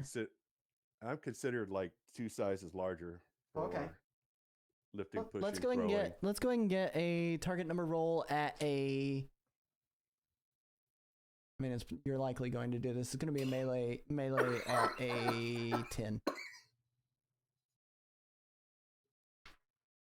I would be surprised if you don't do it. Oh my god. Oh. All right. So you're guaranteed to do it. Describe for me what you do, how it happens, and what ends up happening inside the warehouse when you do that. I do that like this: flying, hop over to this side, and bam, bump a shoulder into this, and it just goes. No, actually, I kick it. Just kind of go boom, kick it with a foot, and it just skadoosh across the slides across the floor, into sandwiching. Yeah. Two of them. I imagine it like skipping a stone on the water and balances right into the. All right, so let me see when we're talking about damage here for that. Yeah, that's a calculation we haven't had to do yet. All Hitting a thing with things. Yep. So someone here's taking a large what I object. want you to do. I want you to do okay, so you got a marble die. So it is going to be 6 with the multiplier, because this is considered big, a multiplier of 1. 6 times 1 would be 6 with a damage attack modifier of 1 as well, which would be another 1. 7, 8 multiplied by 2, which is going to be 16 points of damage done. But here's the thing. Yeah, because the thing is with the size, because this thing is big, right? Yeah, it would be considered big. Okay. Well, no, hold on. This is more than 8 feet. This is like a 24-foot thing. So this is going to be considered huge, not big. This is like a 24-foot trailer, you know. So it would be 6 times 2, which is 12, plus 2, which is 14, multiplied by 2 is 28. 28 damage is the way that we'll calculate it. For the multiplier. I was like, why is the multiplier so low? Check page 39 is where you would find that multiplier on it. And you have up to 5 potential targets that you would be able to hit with it too. So it would be 24 damage spread across. It's 24 damage per target. It's not just 24 damage split between 2 targets. It's 24 damage per target. So that's 48 damage that you're doing with that one. Yes. And you could have done up to 5. So 24 multiplied by 5 is 130 something damage done spread across 5 targets. So it's not low. It just feels low because we're dealing with smaller numbers. Yeah, we're rank 2. Yep. Into the crazy multipliers.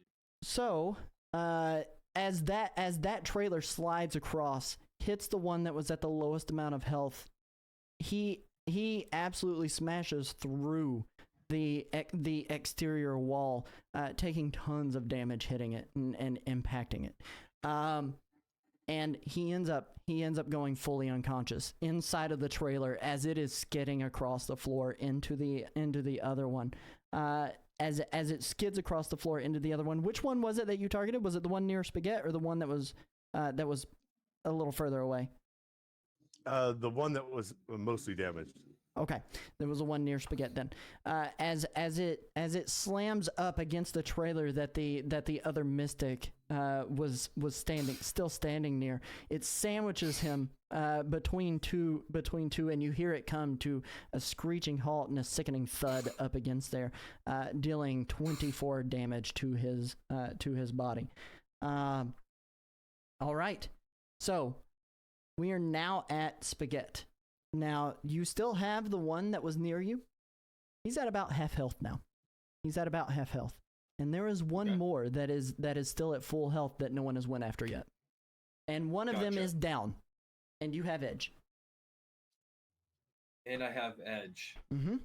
All right. And Mr. Biscuits is able, like, his back snapped out of it. Mr. Biscuits is snapped out of it. They were released from their... So what I want to do is I want to start twisting myself at the torso. And I want to get like a good, like, nice 8 full twists in my spaghetti noodle torso. Uh-huh. And then I want to reach out and grab Mr. Biscuits. And we're going to do a fast draw special. but this one's going to be called the Kitty Twister. Oh no! And we're gonna It's unwind like a myself. purple nurple. Yeah, we're gonna unwind myself while holding my arm out as far as I can. Yes. I want to just whip. I want to whip Biscuits around so many times that Biscuit starts to reach like insane speeds, and then in Hairball special. Mr. Biscuits is flying through the air at some pretty high speed. So let's go ahead and get an agility check for you, Spaghetti. And you're aiming for the one at full health or the one that is closest to you? I'm sending her to the full health there. Okay.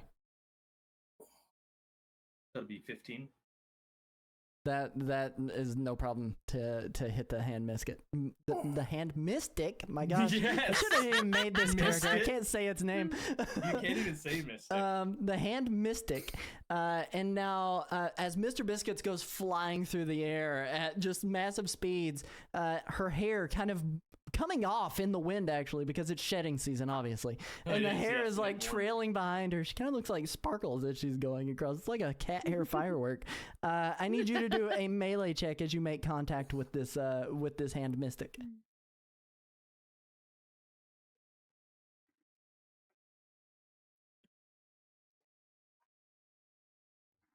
Very cool.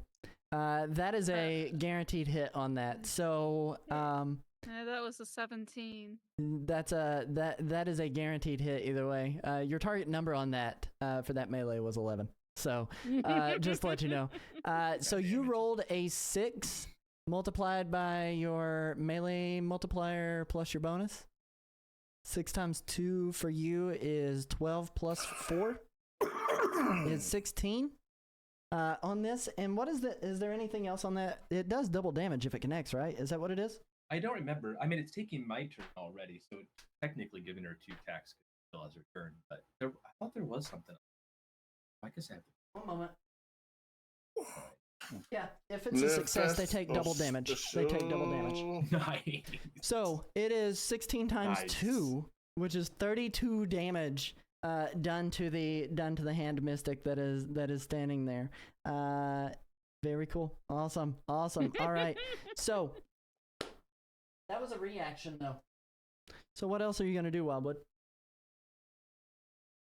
It doesn't consume your action. While I'm still like helicopter unwinding from launching that Kitty Twister attack off, I want to just on one of the times spinning around, I just want to bring a nice open hand slap on the guy that's closest to me, coming down from that momentum. Go ahead and give me the the melee check there.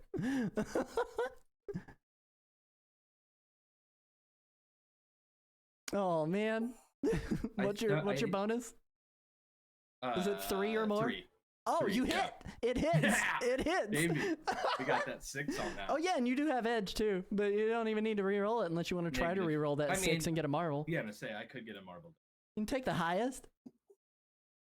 Oh, get to roll it.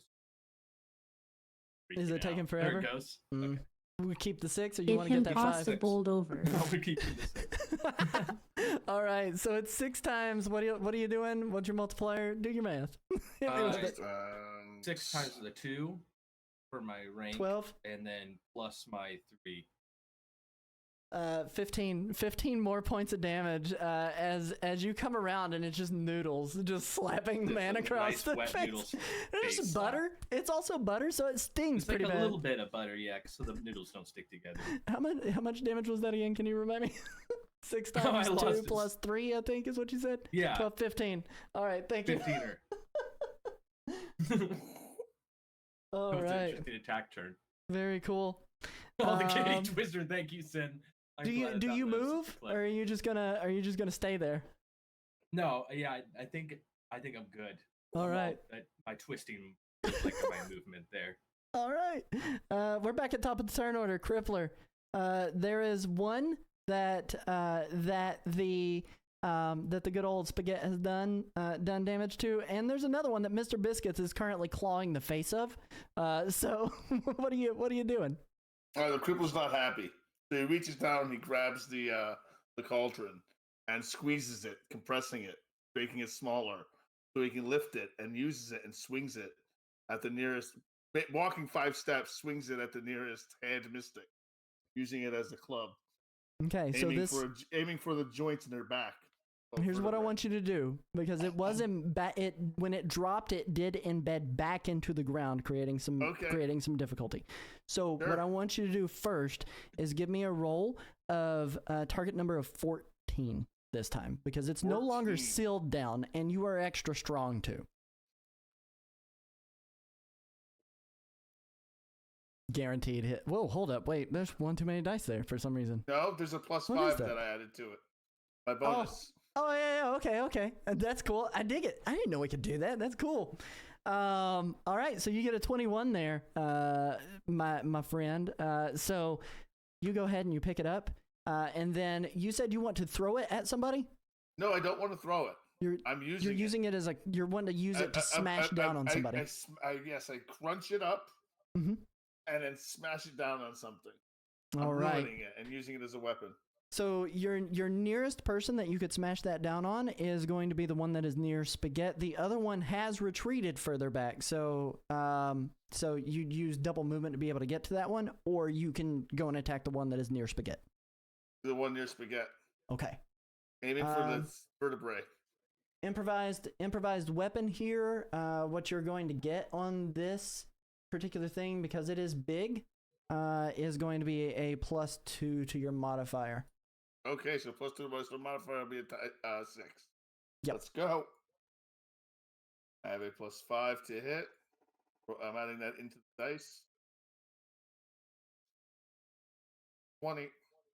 All right, so you ended up getting a 20 on that, and it's a guaranteed hit as far as that goes. So that is 5 5 times 6 is 30. +5 is 35. All right. So, as far as that one goes, 35. Zed, the look on your face, you look so pleased with yourself. All right. So they're still standing. They take the hit like a champ. But again, as you bring it down, portions of their mask and their armor is just disintegrating to smoke as you see it float away. Is anything leaking out of the cauldron? Out of the actual cauldron itself, there was purple. Yes. There was purple like smoky fluid ichor that was leaking out. Cool. And as you came through the sky, bringing it down, it was like the streak of purple that was coming down behind that cauldron that you've crushed up like an aluminum can to bring down on the person. Nice. All right, now we're on to Mr. Biscuit's turn. Mr. Biscuits, you're out of your mirage. You've scratched the faces of a mystic. I have. How many others are left out there still? There are 2 that is still left. The one that that you attacked, and then the one that Crippler and Spaghetti are near.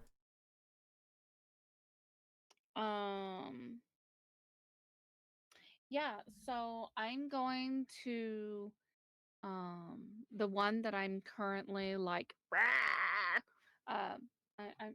I'm gonna look at him and I'm gonna be like, If it loses, it swallows its whole. and I'm going to try and give him a little kiss. Oh, are you gonna try to swallow him? Is that what you're doing? Oh yeah, Okay, we're gonna attempt to swallow him. If it loses, I swallow it whole. All right. So, for your swallow, let me go and double check what we put on those updated rules. I have to focus on it. All right, let me pull this up. So, melee check against target's melee defense. So your target number is going to be 11. If it loses, I swallows it whole. Describe it. Tell me what you do. How does it open? What does it look like? What is happening here? This hand mystic. Okay, so Wildwood, Spaghetti threw me at this guy, and I landed right on him, and I am just like giving him heck with my kitty claws. And then right there in his face, I tell him if it loses, I swallows it whole. And just right there in his face, I just at point blank shoot out these tentacles and grab him right in his head. And then just all like, "Arr," just straight down, man, just straight down from the head. Oh my gosh. Take that, Mr. Guy. All right, Take so it. what he is going to do is he's going to react, and he's going to make an attempt to escape, as he's been grabbed, pinned. So he is going to make an attempt to escape. His attempt to escape is a melee check versus your melee check. What was your melee? My 14. Okay. He barely makes it with a 14. Like, he barely makes it with a 14. 13 plus 1. So as you go ahead and begin to try to pull him in, he feels the tentacles wrapping around his head, and he reaches his hands back and pries them off. Suckers attached to the back of his helmet still yet, and you can hear them go as they're coming off and coming loose from the metal of his helmet. And he is actually kind of concerned. He's not scared, but he's extremely concerned because he's never had to deal with this before. So it's just extremely surprising. We are going to go to now the Hand Mystic's turn. Well, actually, I didn't ask you. Do you want to move away? You can move if you would like to. Mr. Biscuits. Me? Mhm. I figured we were like grappling. I mean, me and this guy, we're having a time together. He escaped your grapple. So it does free you up to be able to move now. If you want to. I ain't done with Oh, him. okay, you're gonna stay right next door. All right. I'm not trapped here with him. He's trapped here with me. All right. So what he is going to do now is he is going to use a power called Cloak. He's going to spend focused Cloak. For those of you What guys, is he? Like a bird of prey or some crap? Oh yeah. So what he does is he uses a mirage to block their presence from the minds of people within 20 spaces per rank. Cameras, for instance, can still record them, but when people look in the character's direction, they see nothing there. The target number for anyone trying to detect the character is the character's logic defense. For your all's knowledge, the logic defense of this character is 15. So in order for you guys to see him, it'll be 15. So he is going to spend 5 focus to be able to cloak himself and go invisible directly in front of you. And as it happens, his body dissolves into smoke directly in front of you, and you cannot sense him. We are now over to the one that has taken quite a significant amount of damage. Yes, sir, Zed. Do I have the edge against vigilance checks to find him, as they are dangerous? I'll allow it. Senses. I'll allow you to have Okay. have that for sure. That makes total sense. That tracks. What we are going to do now is the one that has been standing next to Spaghetti, who has been just taking tons and tons and tons of damage, is going to turn his attention back to, or is going to turn her attention rather back to Spaghetti. And what they are going to do is they are going to activate defense stance. That means close attacks are going to have trouble until they are successfully attacked. They are going to move close to you again, and they are going to attempt to ram you with everything that they've got.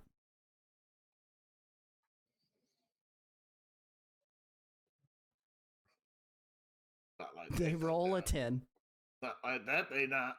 Again, the same ram, the same person trying to ram you fails. As far as they've tried every single time, and it misses. It misses. They slam directly into. Living up to the name Juggernaut. Right. I'm That's too good. gonna move my body again and leave my head suspended for a second, and then this time right as they're charging the head, I'm gonna go Juggernaut and put my head back. But I hit him with it. All right. Zaki's right. Zaki's right. It's like a Timu juggernaut. Welcome, readers. All right, Voltgeist, you're up next. Timu Juggernaut. I just learned that Timu. All right, let's see. Timu is a So thing we that's not have good. two still standing, correct? One that we can see and one that we cannot. Mm-hmm. All right. Is there anything I can do for the team to try and pinpoint where the one we can't see is? Is there anything that I can use? Well, the thing is, they can be detected on cameras, and you can tell them a general location of where they are at. Fantastic. I'd like to do that. All right. So this doesn't require anything in particular for you to be able to do that because your eyes are cameras as far as that goes contextually. So what they ended up doing after activating the cloak, they have jumped up onto they moved.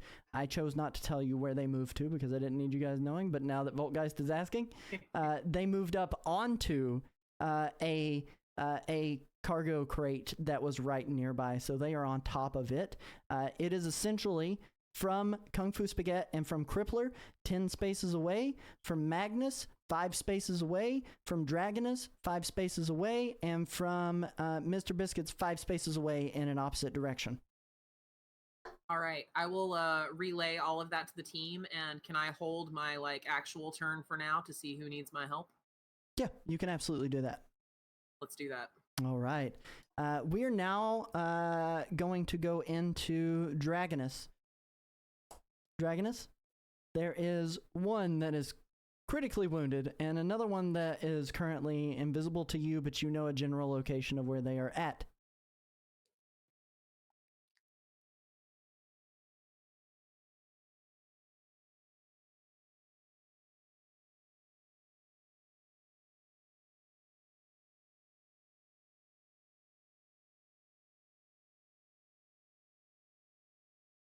I am going to make the invisible one visible. At least attempt to fire.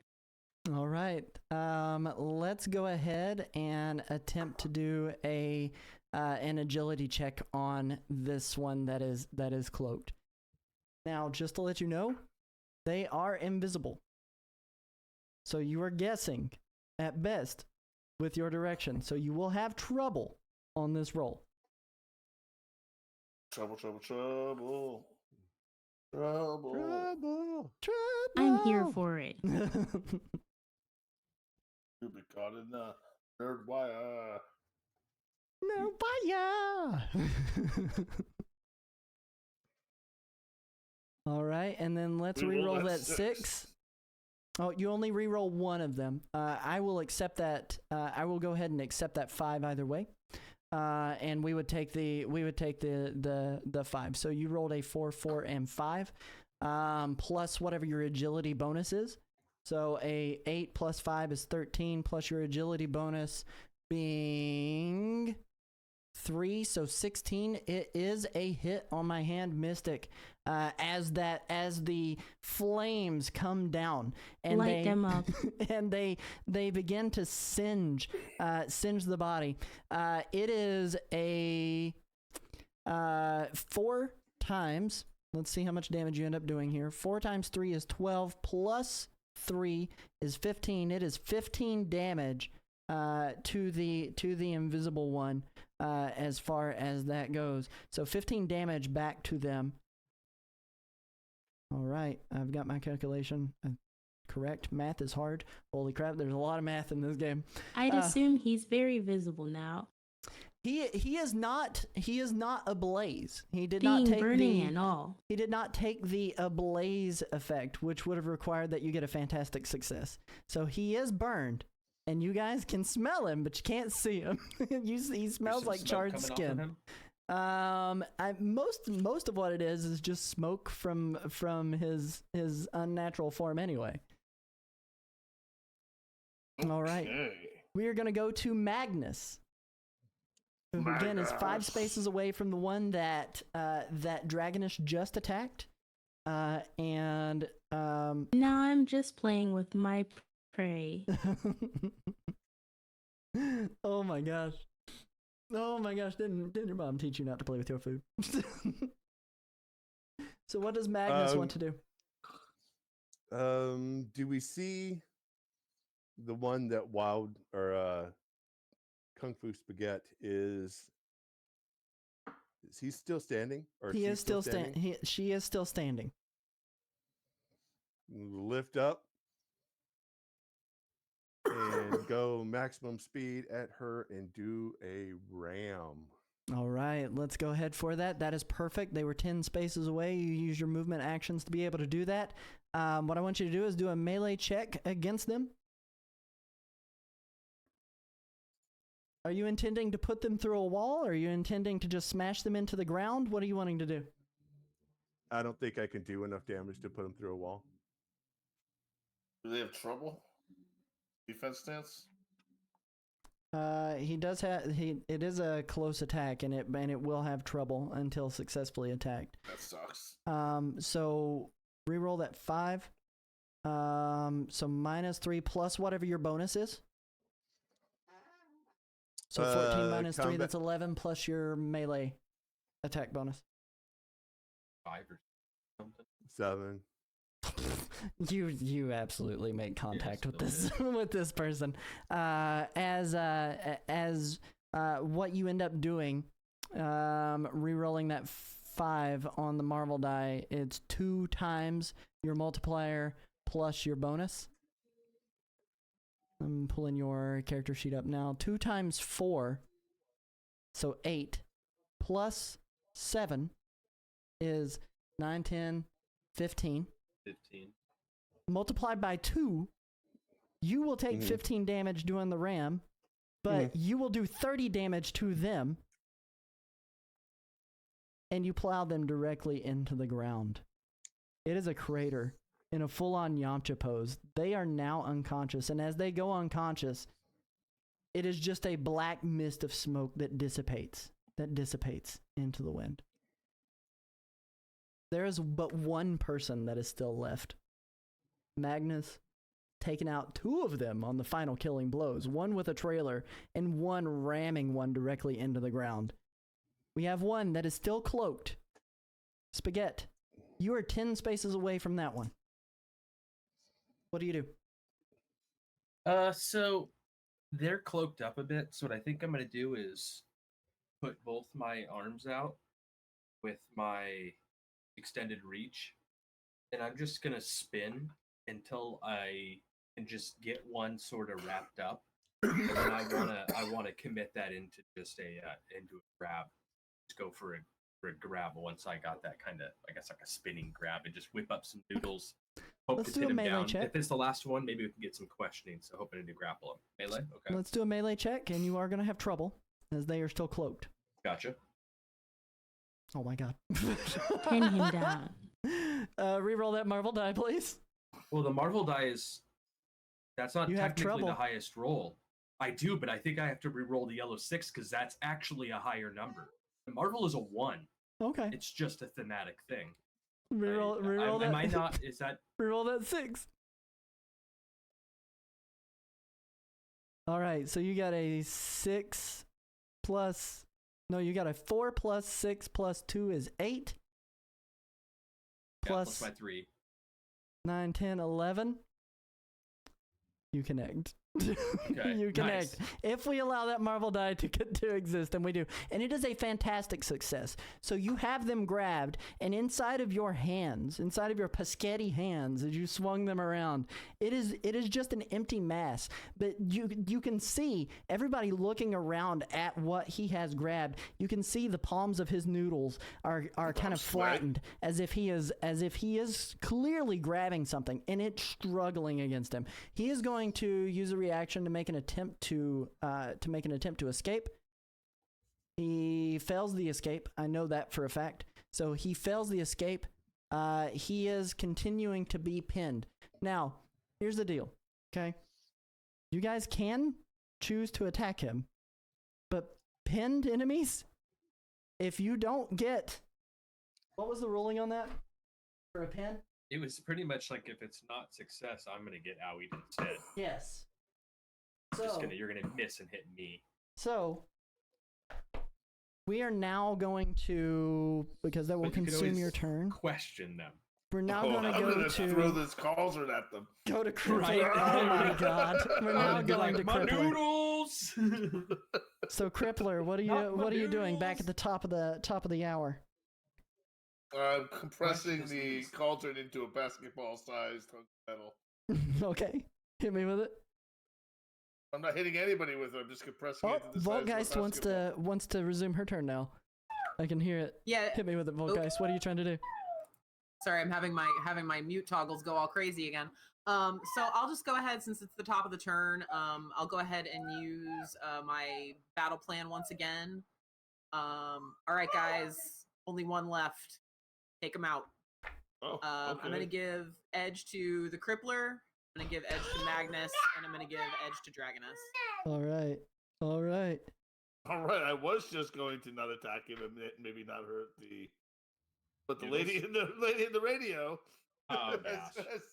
has said to go. I mean, we need to figure out what's down these stairs, boys. So we got to get these guys out of our way and see what we actually have going on here.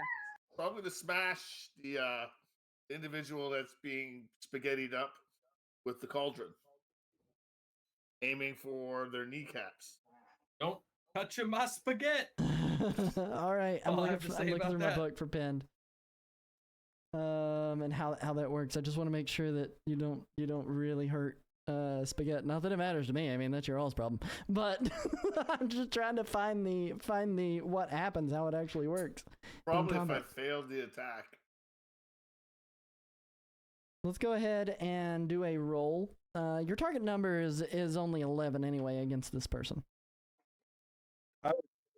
A failure means it fails, but a spectacular failure means you hit your buddy. I get That's how it edge, so usually works. re-rolling the 1.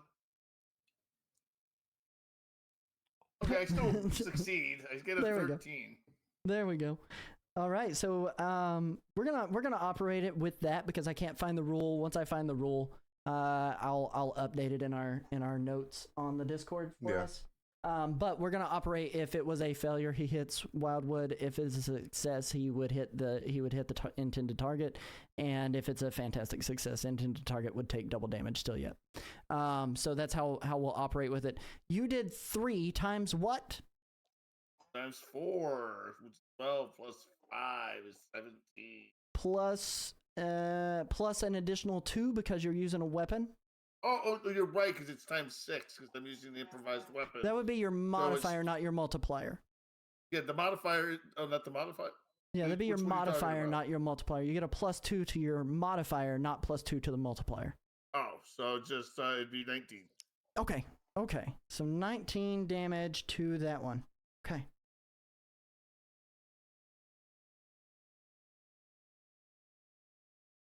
All right. We are now moving into Mr. Biscuits, who is currently 5. No, hold on. You have not moved. You're still 5 spaces away from the cloaked individual. What would you like to do? And not even cloaked, they're pinned. You obviously know where they are. The cloak is doing them no good. All of them. Yeah. Mr. Biscuits is now bored with all of this. This has it's been one embarrassment after the other, and Mr. Biscuits pulls a complete cat and just starts walking off, and Mr. Biscuits gonna head for the stairs and go find out what's down there. Okay.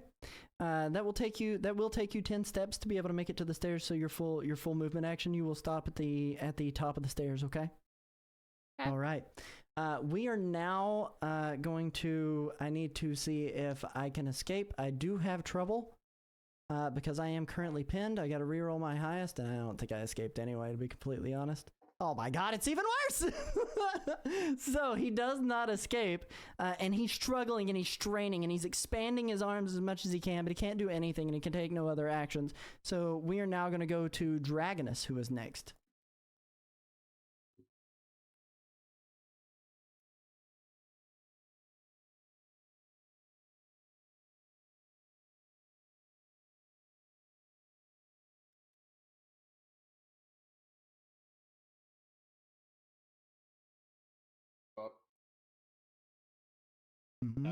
Are we just knocking him out? She's asked the team.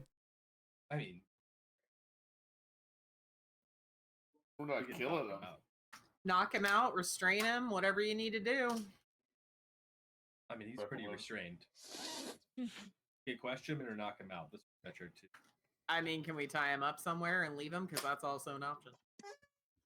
Put him in a container. That'll do.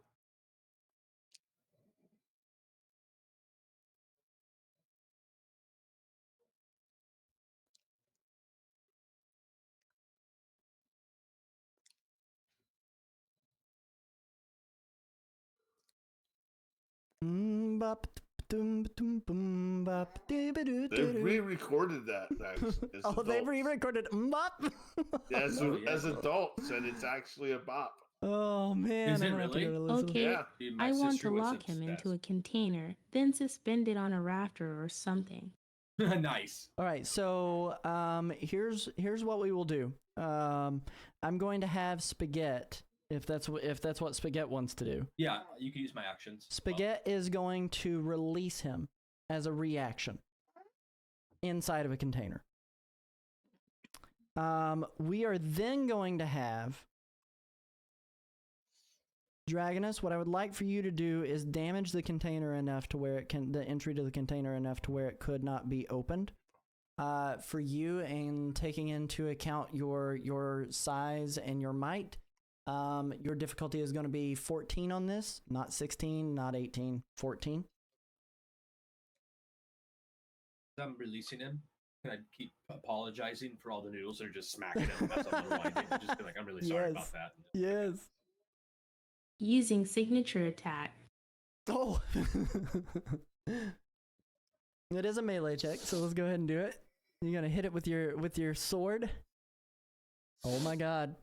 It caves in, the metal crushing in on itself to the entryway that is there. As far as that goes, inside you can hear him yelling in mostly inaudible Japanese. The best that you can assume is that it's curse words. The worst that you can assume is that it's curses. So, that being said, we move into Magnus. And Magnus, what would you like to do with this box? We could pick the box up and kind of position it across the rafters above. You know, you have cross beams and stuff that hold everything internally. Mm-hmm. You kind of set it across up this way, so if he comes out, it's a long way down. Absolutely. So we've gone ahead and we've done that. Now here's Yay, the thing. teamwork. He doesn't have the strength to be able to break out of that box. No. It is clear. He could eventually, after enough times doing a melee check against it, attempting to break out of the box. But what ends up happening is, as you're lifting the box up, you see smoke just start to pour out of the cracks, drizzle down, and it gets sucked in to the stairwell, rushing away as if nothing happened. You've won. Let me be clear. You destroyed his will to continue moving, to continue fighting. He was alone. And with that said, we're going to throw it to a break. Everybody go get your potty on and get yourself a refresh on your drink. Thanks for bearing with us. All right. That was long, but it was worth it. I hope you guys have had fun. Don't anybody No, you're go good. anywhere. We are going to be right back after everybody gets back. So see you in just a few minutes. Good job.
The final hand mystic evaporates into smoke,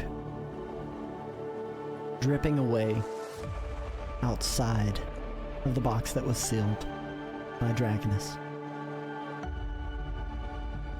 They're not falling, they're not fading, but evaporating. And it spirals like incense caught in a windless room. It funnels unnaturally, as though pulled by some unseen breath drawn into the grooves surrounding the open hole where the cauldron once was. The dark liquid around its base begins to bubble, slow and thick, releasing slick, oily pops that echo far too loudly in the empty space. The silence that follows is deafening. Not absence of sound, but absence of life.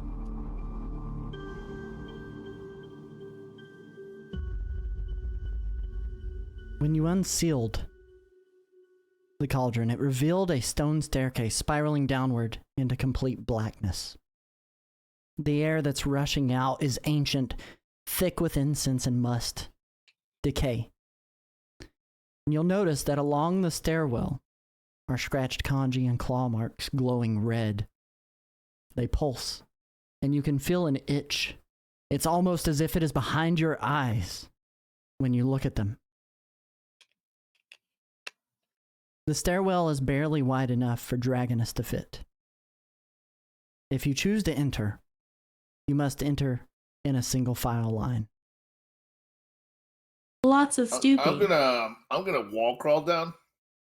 Me Spiral staircase. first. All right, so we have I'll kind of fly a drone ahead of Mr. Biscuits just to make sure that if anybody runs into trouble, I will spot it before they do, hopefully. very cool. As you do, you hear echoes of Japanese words. You can't quite make it out, but it sounds like a chant. Then the vocals change, speaking your native tongues. It is a chant. The stairs test the soul. The stairs test the soul. The stairs test the soul. Over and over again. And the deeper you go, the harder it is for you, Voltgeist, to maintain contact I don't wear shoes. with your drones.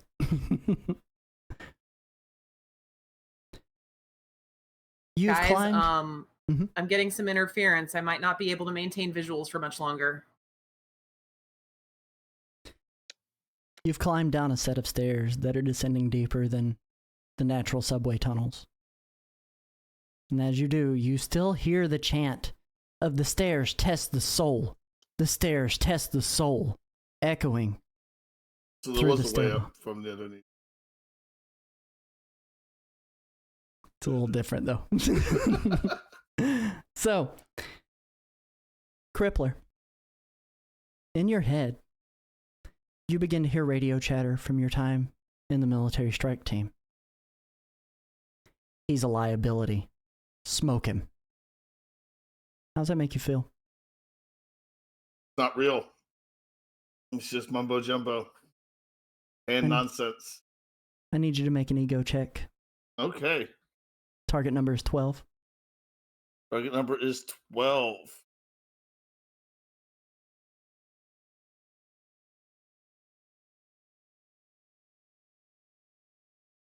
Roll it. Come on, roll. Oh, it's a 10. That's all I got. Spaghetti. You see a flash of Shang-Chi turning away from you in disappointment. Behind you is a man splayed on the ground from a high fall. What does that mean to you?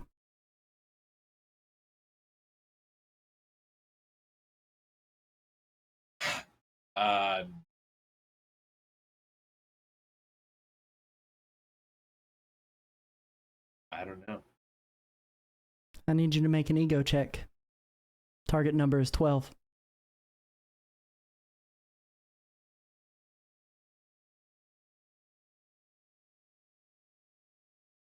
Eight.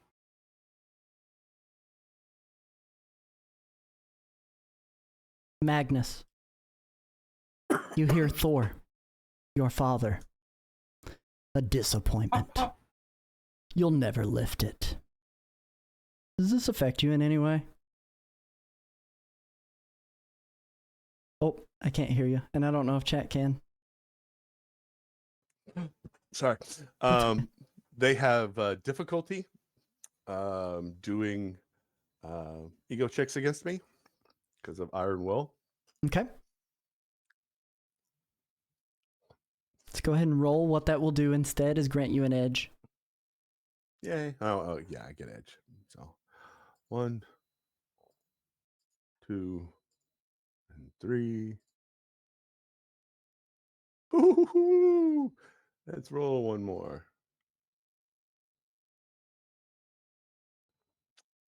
Computer. Okay. Okay. All right. So 5 + 8 is 13. Very good. Dragonus. Flashes of experimental medical equipment litter the room you are in. One lone crazed scientist is sorting through parts. Not equipment parts. These look like they were human at one time. How do you feel? And make your roll with a target number of 12 on an ego.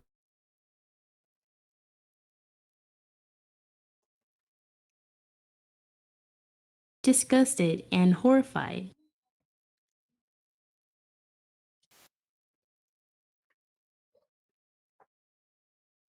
Uh-oh.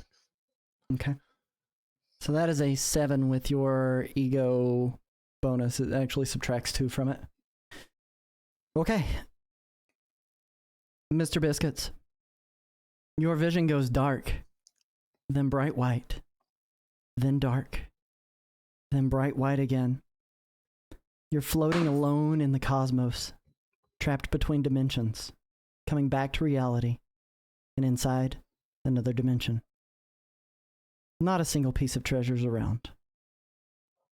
What does Mr. Biscuits think? And while you're thinking, I need an ego check. Target number is 12. Oh my goodness, this is just like the saddest sight ever.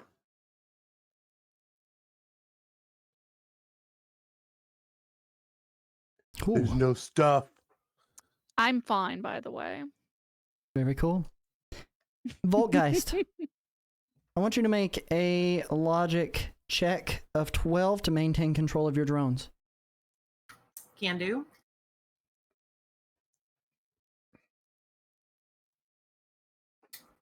Oh, Very cool. I got to control easy peasy. Very cool. Those who failed their checks Mm-hmm. will not participate in the bonus round of the next combat. Okay, very cool.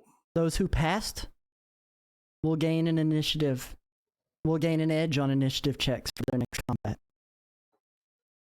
Was that anybody past that? Magnus, Mr. Biscuits, and Voltgeist passed. Okay. Your body continues walking. You're not exactly sure where you are or how much deeper you've climbed. Crippler, Yep. you stand among the wreckage of a strike against a lab. All of your men are dead. The ones you commanded. It's hard to tell if this is a vision or reality. I want you to do a vigilance check. Target number Okay. is 14. Is this danger involved? You might think it's danger. Okay, I just want to make sure.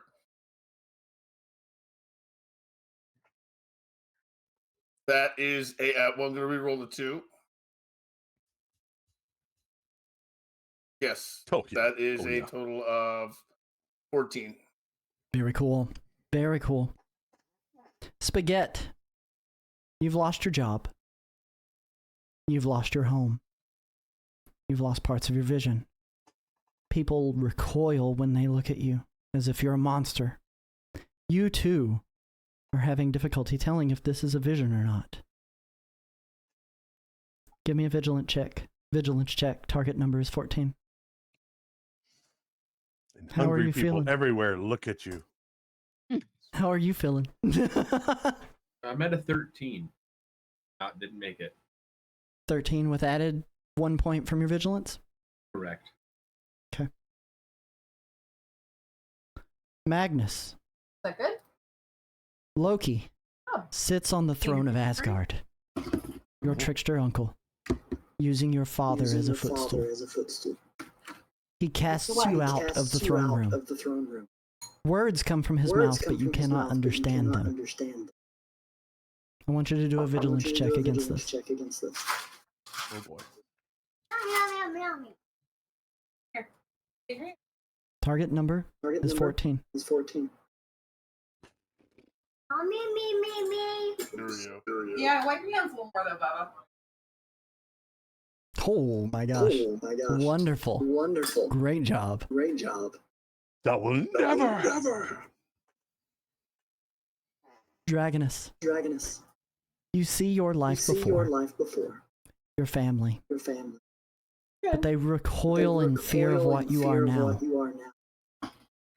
This makes no sense.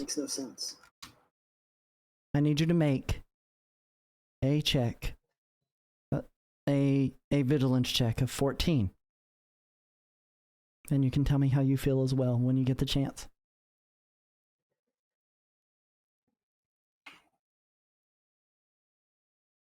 I have eidetic memory. I'm going to trace back the last few minutes. All right, so as far as what has happened, you guys are continuing to walk. The runes that are around you are swirling around your mind. You can sense that something is wrong, but you do not know why or what it actually is that is causing this.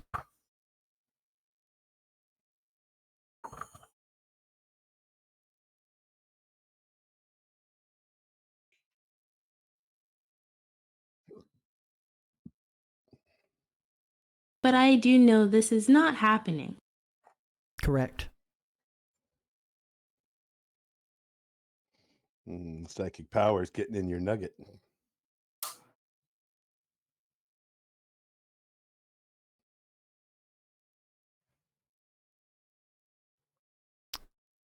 That is a 12 on a vigilance check with a bonus of 0.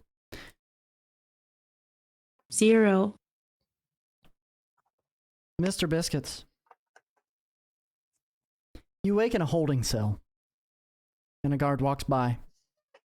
Marked for euthanization, is what they It's say. got dark.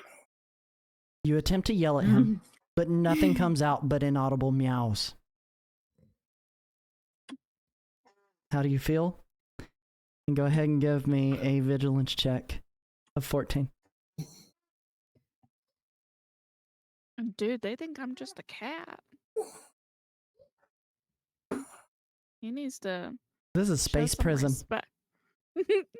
Give me some respect, man.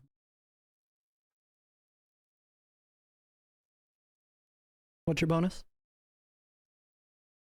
2, so that's a 13. No, that would be a 14. It would be a 14. Okay, 14, I'll take it. Voltgeist.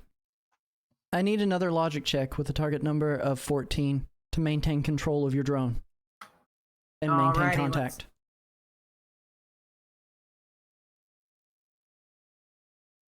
Mr. Biscuits has Ooh. had a difficult of enough night. God, you don't need to make it difficulter.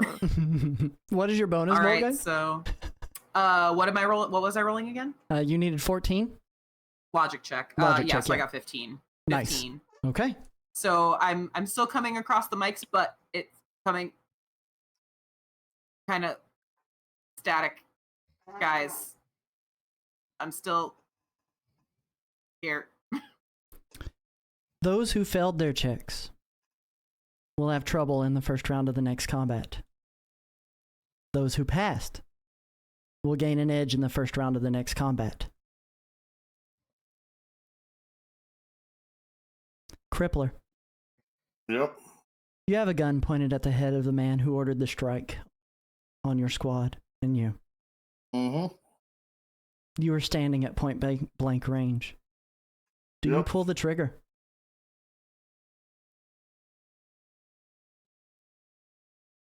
Of course not. I pop the magazine out first. Then I pull the trigger so there's nothing chambered in it. So the guy shits his pants. Give me a resilience check. Target number is 16.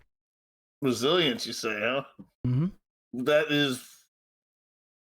What is resilience? Oh, okay, there's resilience. Target number what? 16. 16. 3. Ooh. Oh, Marvel. Very good job. All right. Spaghetti. Your hands are wrapped around the throat of the people. All of them who are in charge of you. Your fingers splayed out like noodles.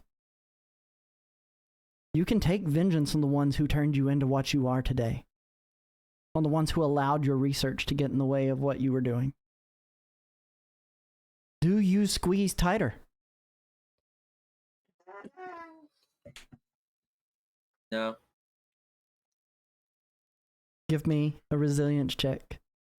Target number of 16.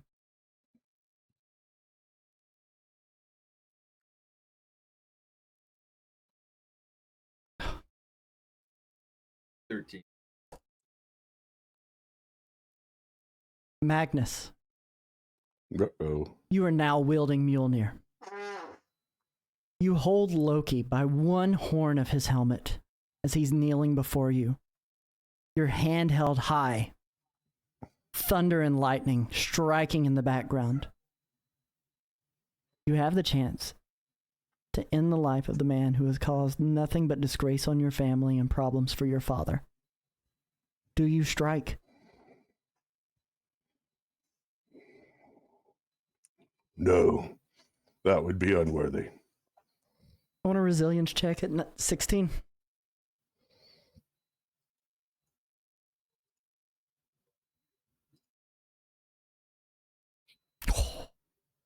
Not even needing a bonus. Very good. Dragonus. The scientist who turned you into what you are is kneeling before you. Your sword in both hands. Do you slice? And give me a resilience check at 16.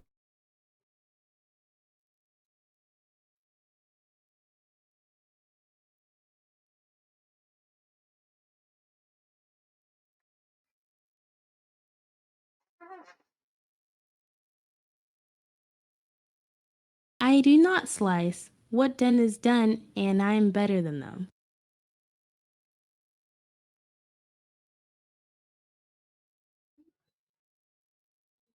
You got it.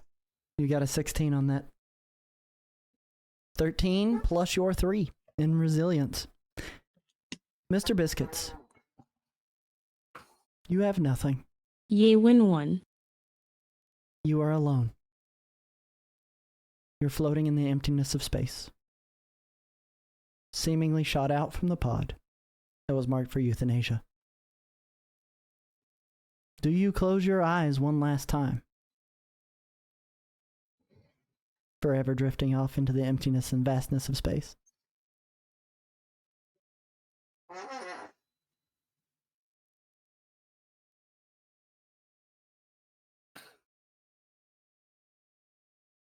I ain't no quitter. Give me a resilience check. It's 16. If Mr. Biscuits goes down, we riot. Oh my goodness. That was awful. Voltgeist. Give me one final logic check at 16 to maintain control of your drones.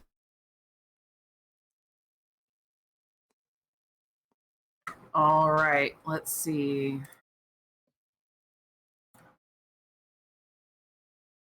Ugh.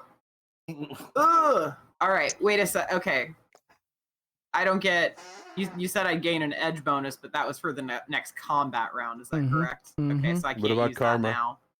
You could use a yeah. dot of karma if you would like to reroll one of those die. Let's do that. Would it get you close enough? Ooh, that's a good point. No. No. Well, wait. Hold on. Because it's a logic check, right? Mm-hmm. So yeah, I'm gonna re-roll that one. I can potentially get higher than a 16. Oh, except I can't. All right, so you start to hear a little bit of static come over the radio, and I cut out. I'm not there anymore, guys. I lost. Those of you who failed your checks Boo. will lose your reactions for the first round of combat. No reactions. Those who passed will gain an extra reaction for the first round of the next combat. The visions begin to clear. You awaken down a deep, dark tunnel. You turn to look behind you and you can see the base of the stairs. Some 200 feet away, the runes of the kanji and the claw marks still illuminating your path. Somehow your feet continued moving even if you were not, even if you felt that you were not. You look up and you're deep within the city's underground. It is cold and it is damp. No sounds but a distant drip of water. And in front of you is a large circular stone antechamber. It is dimly lit by floating braziers. In the center lies a massive stone door engraved with the hand symbol and the same ritual marking you saw around the cauldron.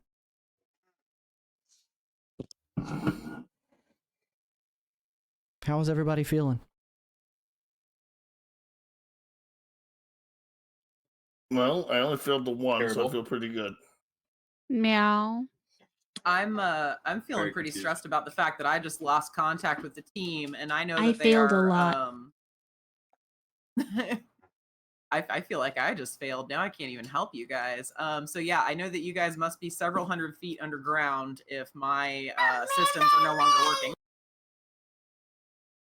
Volgeist, I heard Childhood in the background, so I won't ask you to speak again in case you're having to deal with that. But if you have a moment, what I am going to allow you to do is make a final logic check to try to regain control at a target number of 18. They are super deep.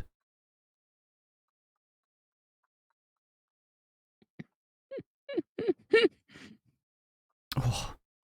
Is that a fantastic failure? That is a fantastic Mhm. failure.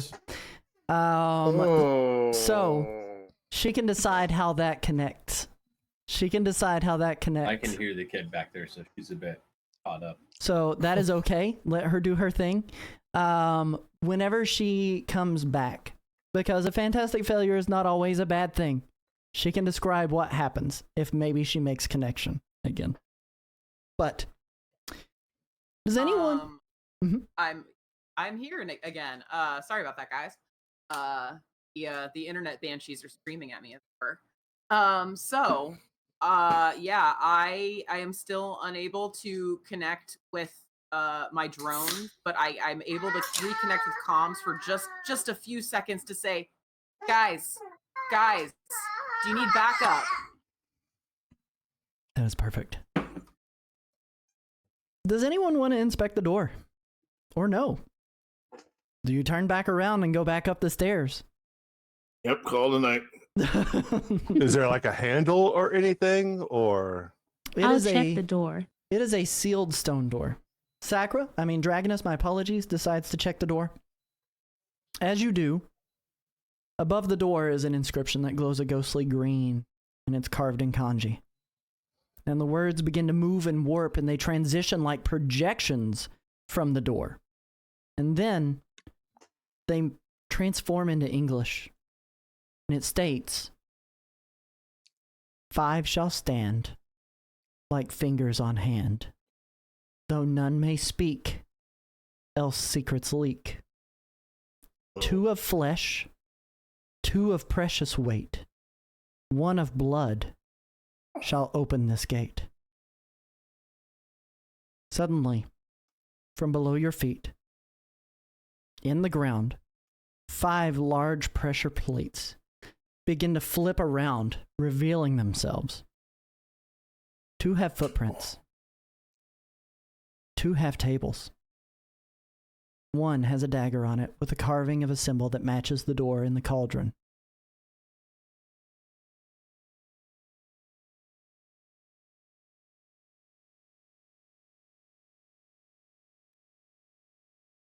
But we do have Repeat 5 that. of us.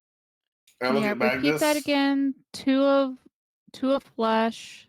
2 of flesh, 2 of precious weight, 1 of blood shall open this gate. I don't know. I feel like I'm pretty precious. I look at Magnus. I look at at Dragonus. I'm like, we can just punch our way through them. I'm Good. pretty sure we can all lift buses.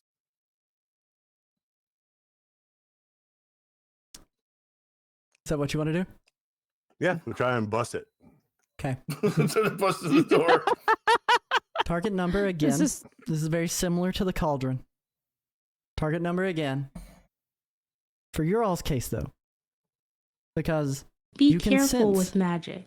you can sense that this is a stone door that had inscriptions on it, and it is very thick stone. Mhm. Target number is going to be 20. It is a melee check. Okay.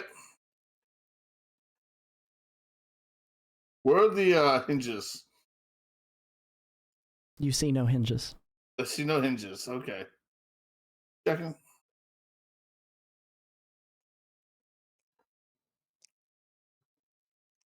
Six plus 5 plus 2 is 13 plus plus 7. Oh, yes. Oh my god. All right. 6 plus 6 is 12 plus 2 is 14 plus 5 is 19.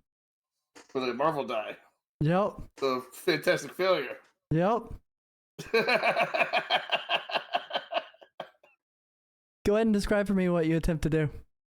What I attempt to do is I attempt to punch through the door, but instead I only punch the top of the door open, leaving a way for us to crawl through.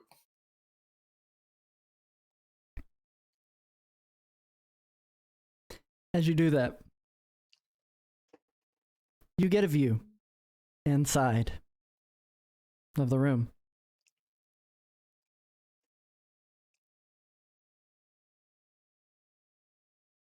The room that everyone else is still standing in begins swirling around. The floor begins swirling. And torii gates slowly begin rising out of the ground. And each one, as the room spins, stops at the door. Ka-chunk, ka-chunk, ka-chunk, ka-chunk, ka-chunk. 5 of them. Inside Crippler, you see an underground dojo carved into the stone, creating an extremely large room from long ago. Statues of demonic figures line the walls of this circular room, and all of them are weeping black ichor pouring from the hollows of their carved eyes. At the center of the room is a training floor littered with old weapons and burned scrolls, and in one corner, you see an altar drenched in blood with a broken chain and empty ceremonial robes. From Someone behind the naked altar. running around here. From behind the altar, Gorgon steps out of the darkness and into the dim light of the dojo. He looks at you and he points. I want you guys to go ahead and roll for initiative. When he points, I look at him and I point toward the door I just smashed open. Just big enough for him, Initiative. just big enough for you to crawl through at the top, though. Exactly. I just smashed through that. All right. I'm gonna reroll those 2 yellow dice. So 4. So 6-3. Now note, if you failed the first trial coming down the stairs, you do not get to participate in the bonus round, regardless of whether or not you roll a Marvel die. Okay. Okay, so I rolled to be in the bonus round, but I don't 666, nice. I don't technically have connection right now, so can I just use that turn to try and regain my connection, I guess? Yeah. Absolutely. Cool. And those who did succeed will get an edge on their initiative check on that first test. So Magnus, Mr. Biscuits, and Voltgeist all have an edge on their initiative check. We'll do so 15 for me. I believe my total ended up being 10 with the Marvel dice.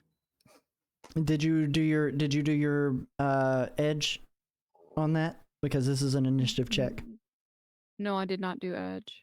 Reroll one die. Mm-hmm. Yeah, 14 for me. 14 for you? Yep. All right. Same result. Okay. So after you got a 10, rerolling, Mr. Biscuits? Yep. All right. And Voltgeist, what did you get? After rerolling, I'm up to 22. Well, a 10 before my Add your bonus what there. is it? Yeah, that's so wait. It'll be your vigilance, so +2. Yeah, so so 12. Yeah, so I got All a right. 12. And then Voltgeist, what did you get? So my total for rolls after using my edge came out to 16 plus my plus my modifier is only 3. Sorry, so it's 19, not 22. Got Okay. my logic and my initiative for a second. All right. And then Spaghetti, what did you end up getting? With your bonus included? 14. Nice. And then Crippler? 14. Nice. And then Dragoness, let me see, I found Who's a 14 is 18. 18? Okay, cool. Okay. Yeah. I rolled a 6 on my Marvel die. You What's rolled a 6 what's on your your Marvel die? modifier?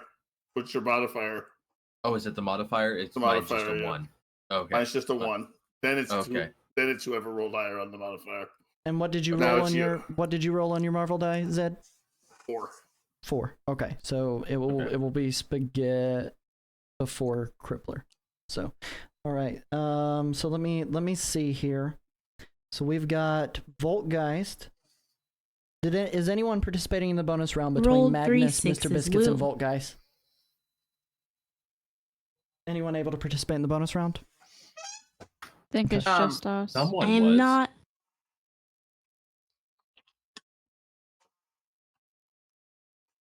Mr. Biscuits, Mm-hmm. you will. Yeah? You will participate in the bonus round. Yeah, I got a Marvel dice.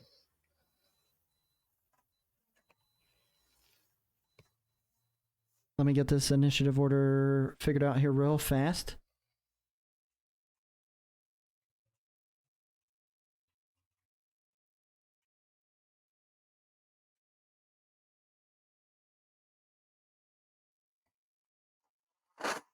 I apologize, guys.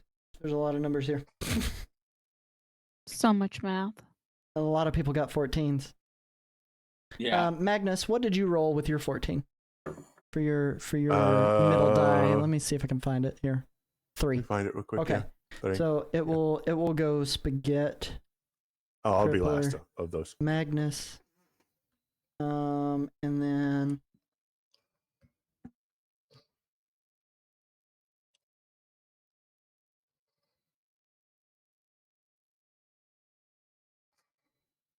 all right. Let me make sure. 1, 2, 3, 4, 5, 6. Okay, and then I'll need to do mine too. I just realized I haven't done mine yet.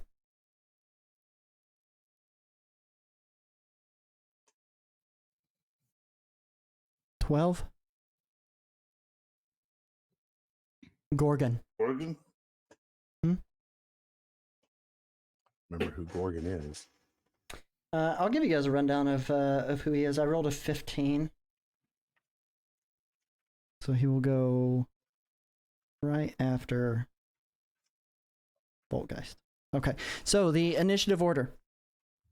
It is going to be Mr. Biscuits in the bonus round, followed by So going back to the beginning, Dragonus, Voltgeist. I get to go to bonus round. Oh, you do? Yes, that is right. My apologies. Mm-hmm. Thank you. Mr. Biscuits and Magnus participating in the bonus round. Then it will go Magnus and then Mr. Biscuits is the order it will go in for the bonus round. And then at top of turn order, it will be Dragonus, followed by Voltgeist, followed by Gorgon, followed by Spaghetti, Crippler, Magnus, and Mr. Biscuits in that order. So, just to give you guys a little bit of history on who Gorgon is, that way you're familiar with him.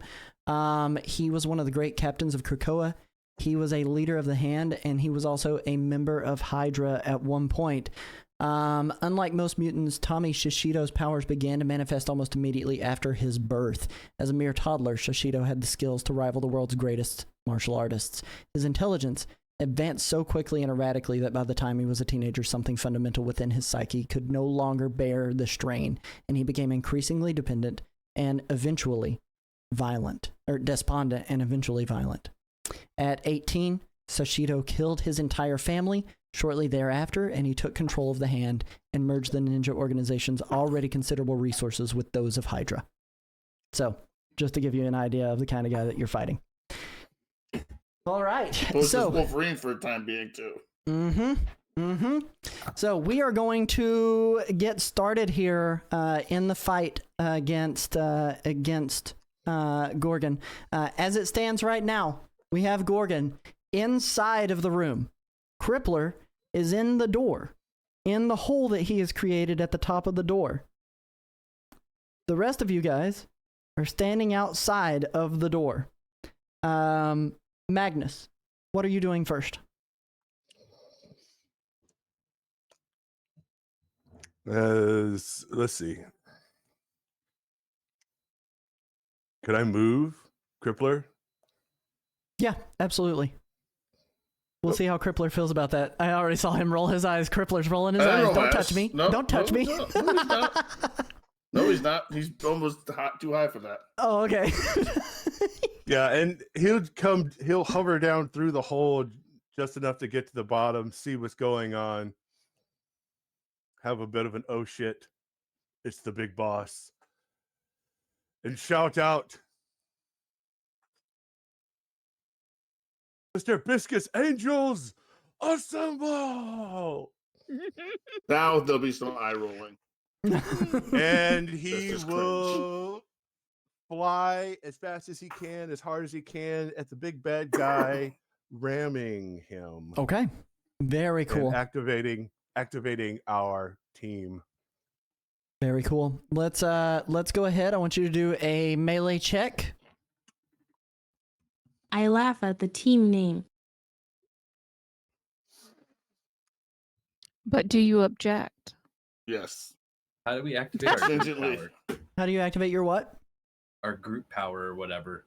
You declare it, but you all have to be in the same room. Well, we're within feet of each other. Within earshot, eyeshot of each other, essentially. Gotcha. Okay, so I want to make use of a karma point Okay.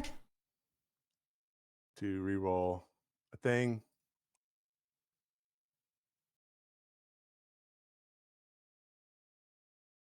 Come on, baby. It's thinking. Is that reroll having a hard time tonight? I don't know why. Sometimes it Yeah. does that. Give it a moment. Let's give it time. Let it think. Oh, That's poop. that's just poop. Okay, so Magnus, that's what? 6, 7, 8, You have 9 edge. plus 7. you currently have 7. edge from passing one of the tests in the stairwell as well. Mm-hmm. Actually, I shouldn't need it, should I? So your target let's see. number to hit him in a melee attack is 16. And I rolled 9 plus 7. Oh, yeah, no, you don't need it. But if you would like to try to get a Marvel die on that to get a fantastic success to triple the damage you're about to do to him, Oh, yes, Use of it. course. Got edge, it's worth a shot.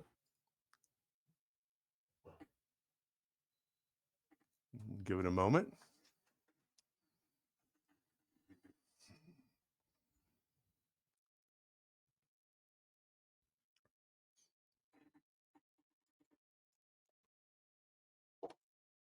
There it went.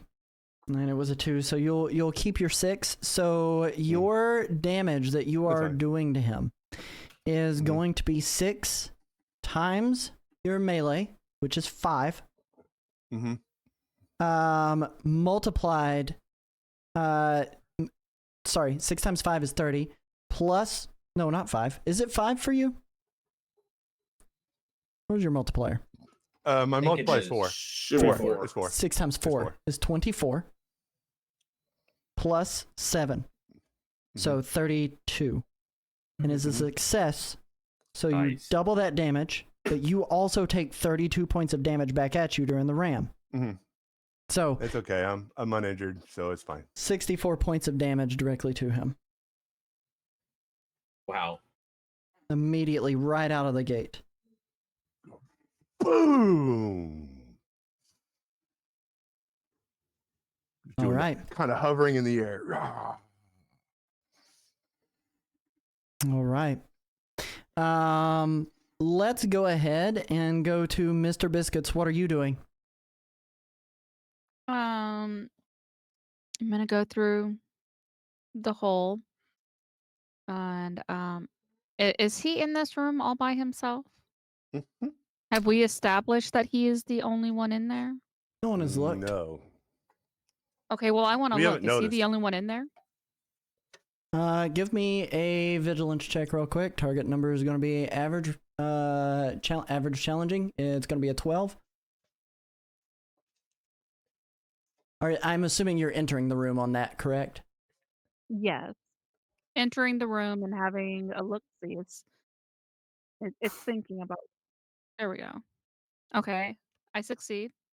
All right. As it stands, all you see are statues that are lining the room and him. That is it.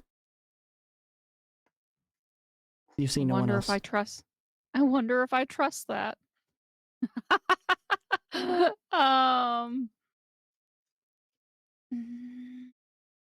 And how far am I from the door to him then? You would need to use all of your movement because you don't have flight to even be able to reach him. And I small.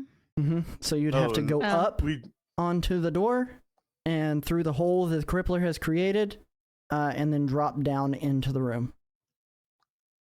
Off I go. Oh, I realized we were doing our flight wrong too, because my base movement isn't 5, it's 7. So okay, so then it'd be 14 spaces that you'd be able to go. Yeah.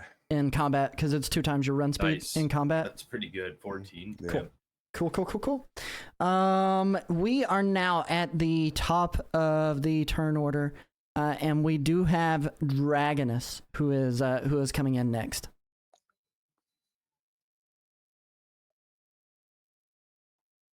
Is she gonna fit through the hole I made? How big was the hole you made? Just big enough for you to crawl through, an average person? I thought it was big enough for everybody, but you said it was a hole, so. You said it was up top. We'll say it's big enough for Dragonus to be able to fit through, but it's not like she's pretty strong. I'll She can push make the it a bit hole bigger on her way larger as through. needed. Exactly.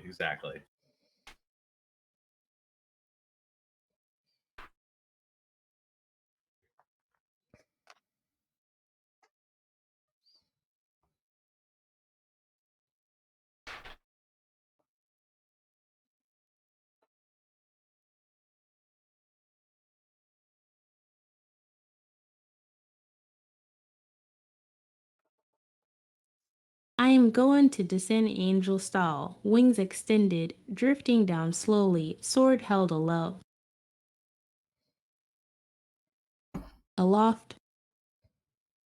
All right. So you are moving in, and you're going to use your movements to be able to arrive at Gorgon, correct? Both of your actions, your movement and your standard action, or are you doing something else?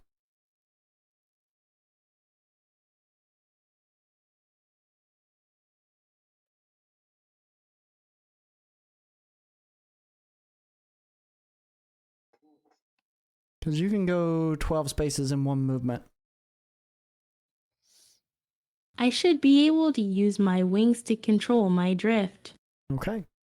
So we are gonna do. We're gonna attempt to do a melee attack on Gorgon. Is that how I'm reading that?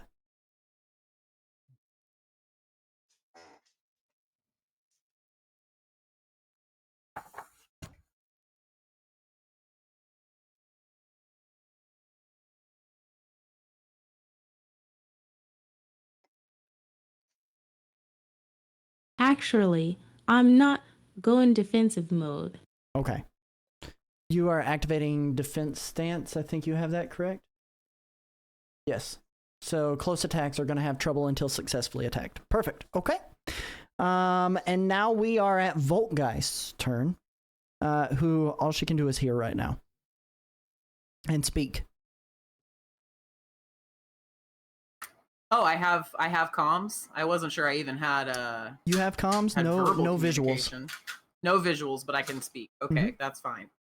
Yeah, I am going to. Well, let's see. Magnus and Dragoness are at the enemy at the moment. Nobody else is in range. I'm gonna actually hold my turn. Because the only people that I could really help theoretically right now are Dragoness and Magnus. I know Magnus has a turn coming up. Dragoness' turn is over, so I'll just hold for now until I know where I'm needed. Okay. Then it is Gorgon's turn, and he is standing right near Magnus, who has just who has just plowed into him with full force. What he is now going to do is he is going to let me see here. He is going to spend my apologies, give me one moment here.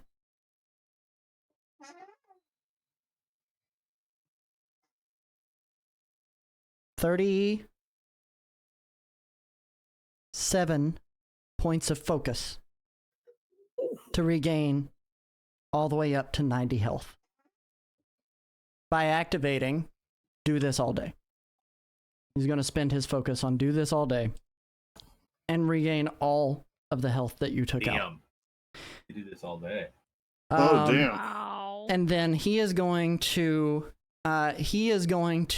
move in closer to where Mr. Biscuits is.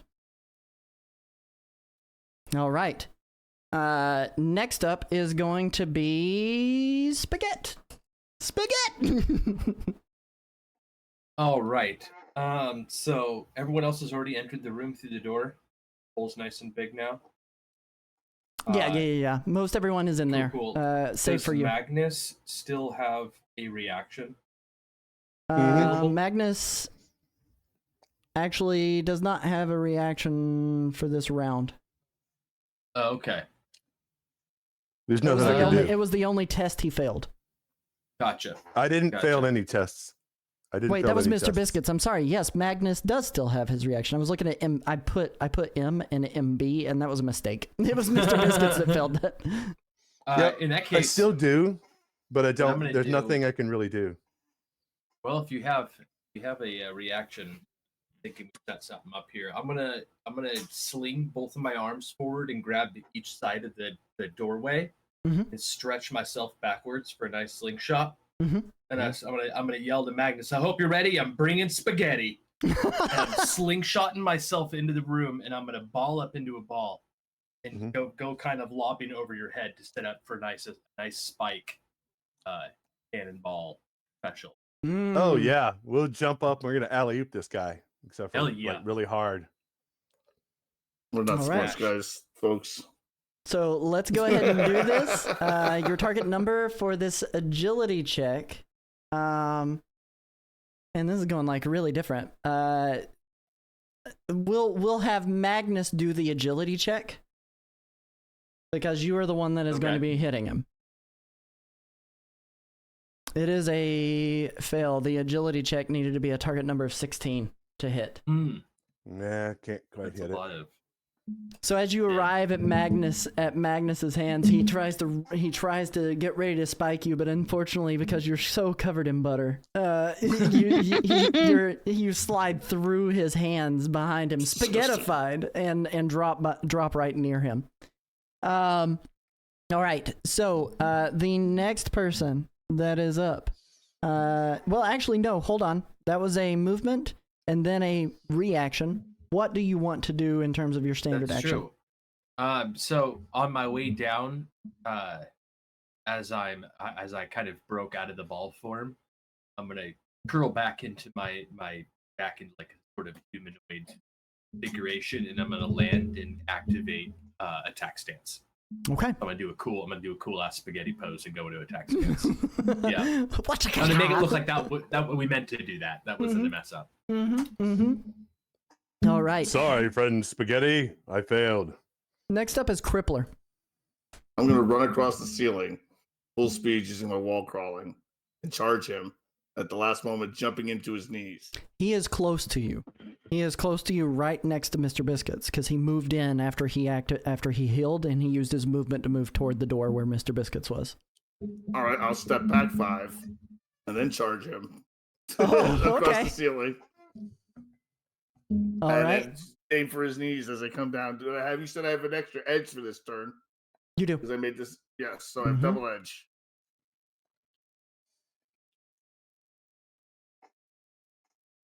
So this is a melee check, correct? Oh yeah, I'm rerolling.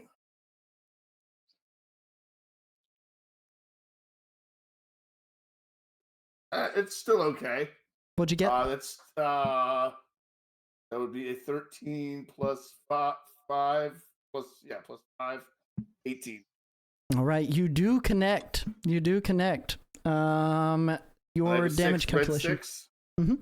Red 6. So I am charging. So 6 times 4 4. is 24 plus 5 is 29. Yep. 29. Yep.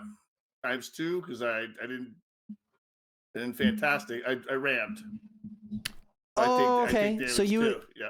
Okay. Yep. All right. So you ram him and it does double damage. So that was 29 times 2 is 58 damage. Yep.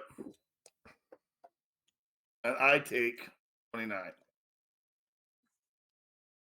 Okay. All right. Next up is going to be Magnus. We are back to Magnus.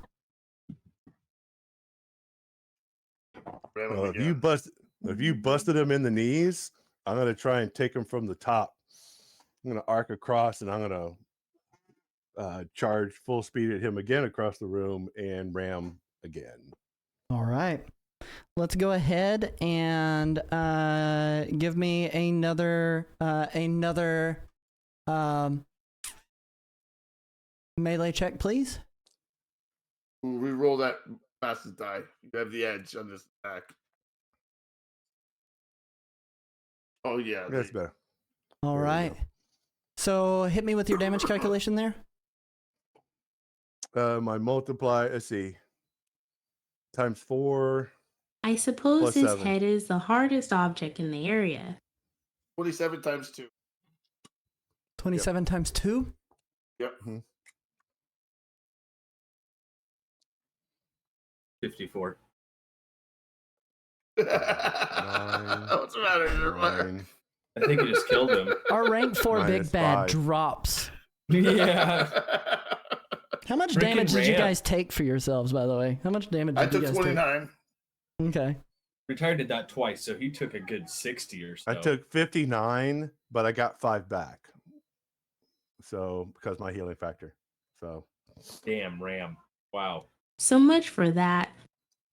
yeah, it doesn't mean Lame. we're done. So, lame. You took you took It's scope that away, so Ram. he's ram. Double damage Ram. Dang.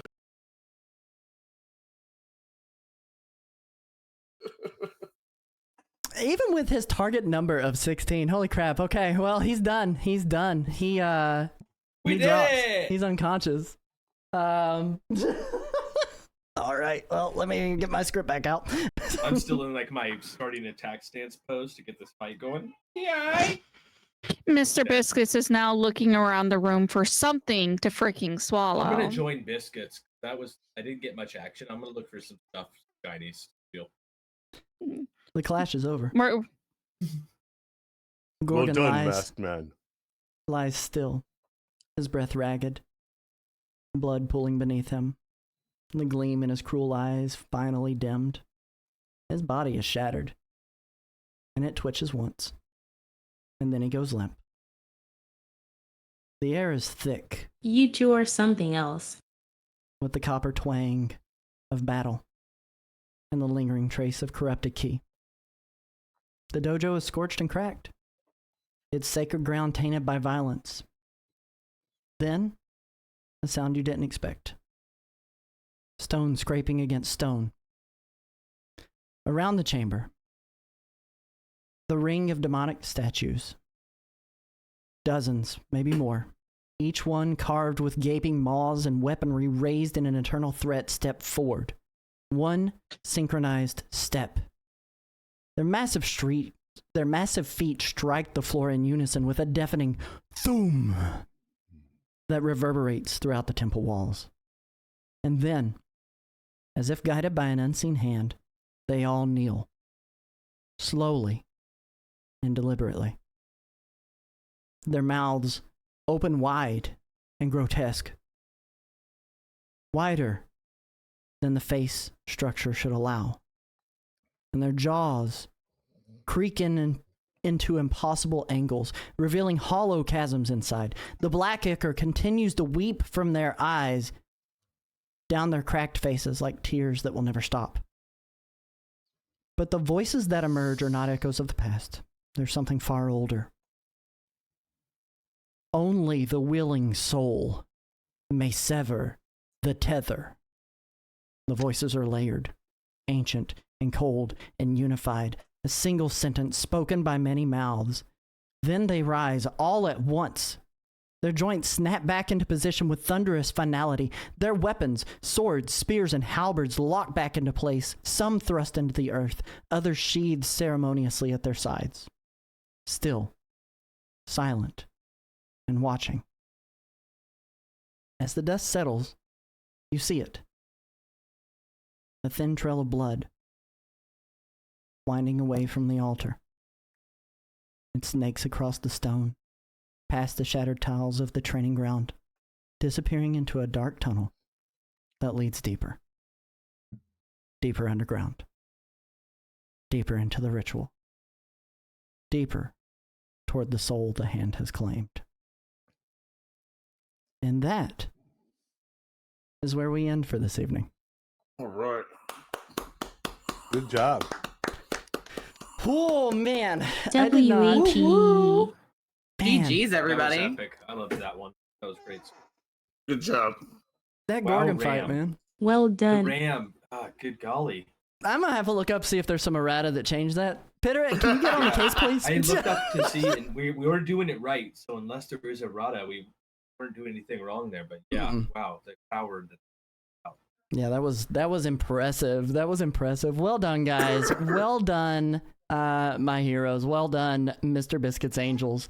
You know, I'm gonna float it out there and kind of see how everybody felt about it.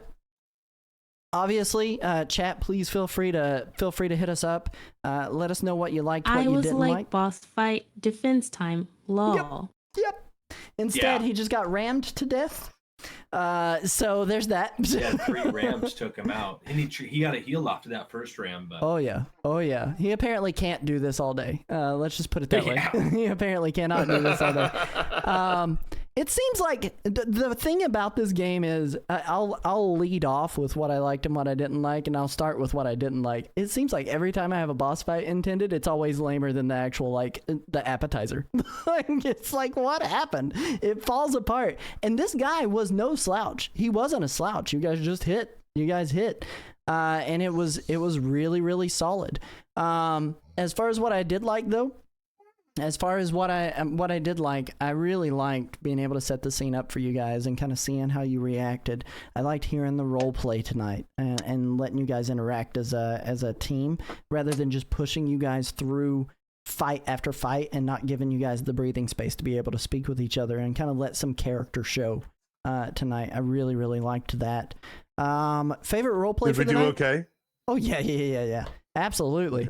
My favorite role play for the night was Magnus going to talk to the dock workers and tell them to get out of there and blowing the cover, even though like they weren't like that. The dock was it was so Magnus because he's looking for an opportunity to be heroic, and I thought it was really good. So Magnus. So Magnus right there. That's not the target, but you're gonna go be heroic anyway and tell them, "Be gone, mortals!" And I thought it was really good. I really liked. I'm gonna do this a little differently because I do want to highlight everyone as I go through this. I really liked Kung Fu Spaghetti's descriptions of all of his reactions, like your reactions and powers and the way that you add flavor to how Spaghetti interacts with his body is so good. It's probably the best descripted action scenes that we have on the team, and we had a lot of people describing extremely elastic. good. You're killing it, dude. I want to lean into the elasticness. I feel like I gotta get that spaghetti moving. Well, you've got the kung fu moves, things like yeah, it's fun to Mr. play with. Biscuits trying tiger to eat the moves in cauldron. the grass. Mr. Biscuits trying to eat the cauldron and it not moving, and like it wasn't even just a cauldron, it was a cap, and like that's the coolest thing that like it was definitely clear you saw something of value. The crippler, dude, like me asking you how does the crippler feel and you replying I'm not going to tell anyone how I feel is so on brand with the crippler. Like it's so good. Like it's like, okay, well I guess I will move on. That's how it would be if I were talking to the real crippler anyway. I'd be like, how do you feel, crippler? And you'd be like, fuck off. And I'd be He like, told oh, you okay, how my he bad. felt. He told you how he felt. He said, "This isn't real." That's true. I was talking about on the street though, when everybody was talking about how they felt, and you're like, I'm gonna wait for the others to speak first. Yes. And then 2 Dragon ears, 1 mouth. again, when it was the mention of Psylocke and you providing that overall like Marvel tie-in with like your team up and knowing how you feel and expressing concern about that being what you were about to face, like it was a big deal, and I felt like that added so much more flavor. Voltgeist, you stay in character so stinking well under the circumstances of what you've got to face. You did really really good as well. Thank you very much. Knowing you're disconnecting and not being able to speak with everybody and having some trouble and it not shaking your resolve to continue to remain in character and figure out some ways to make a difference was really really good. Thank you. But that's what I liked. What I didn't like. Favorite role plays for the night. We'll go counterclockwise again, and we'll start with Wildwood. Yo, that was good stuff. I didn't like. I'll steal it from everybody else because they're probably gonna want to say the same thing, but there needed to be more meat on that boss. I didn't even get a bite. I went into attack stance. Dragoness, she wanted a bite too. She went into defensive stance, and then Tindy, of course, wanted a bite. That's kind of her specialty thing, and she didn't get no bite.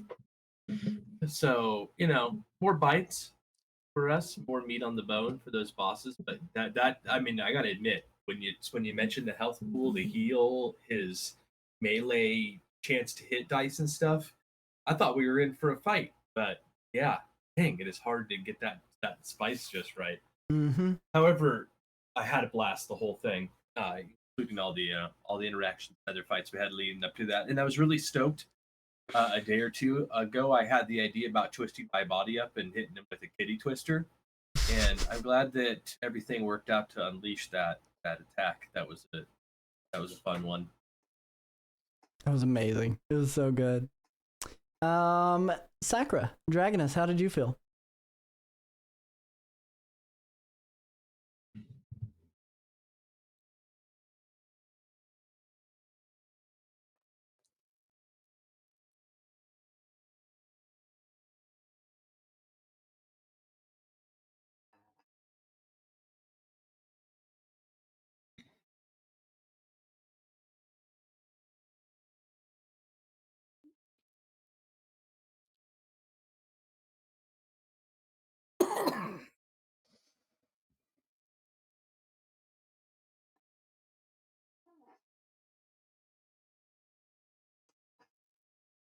One thing I am really liking and totally wasn't intentional when I created the character, but as you said, Dragoness has become an anchor to the comics. She's been around since the 60s, around nearly as long as the X-Men themselves, so she's rooted in this as a resident of the world.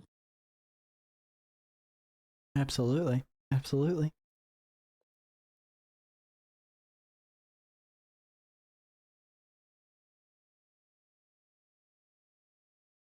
What I'm really loving is the very special cooperative combos everyone is creating.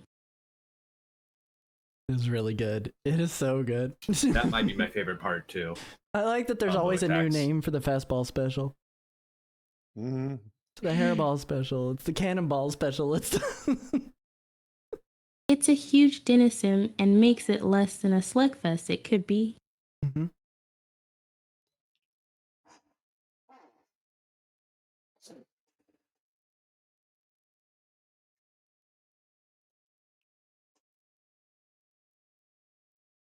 Retired? Ah, I enjoyed uh being, in a team where we played off each other and we're riffing off each other with combos and stuff like that. It was cool being able to hit things really hard and do like kicking a container across the floor and stuff like that. I was very glad that this guy did not skulk at any of these times that he got hit, because it's like, oh, we're right next to Tindy. Oh God, you skulk, we hit Tindy and she's out.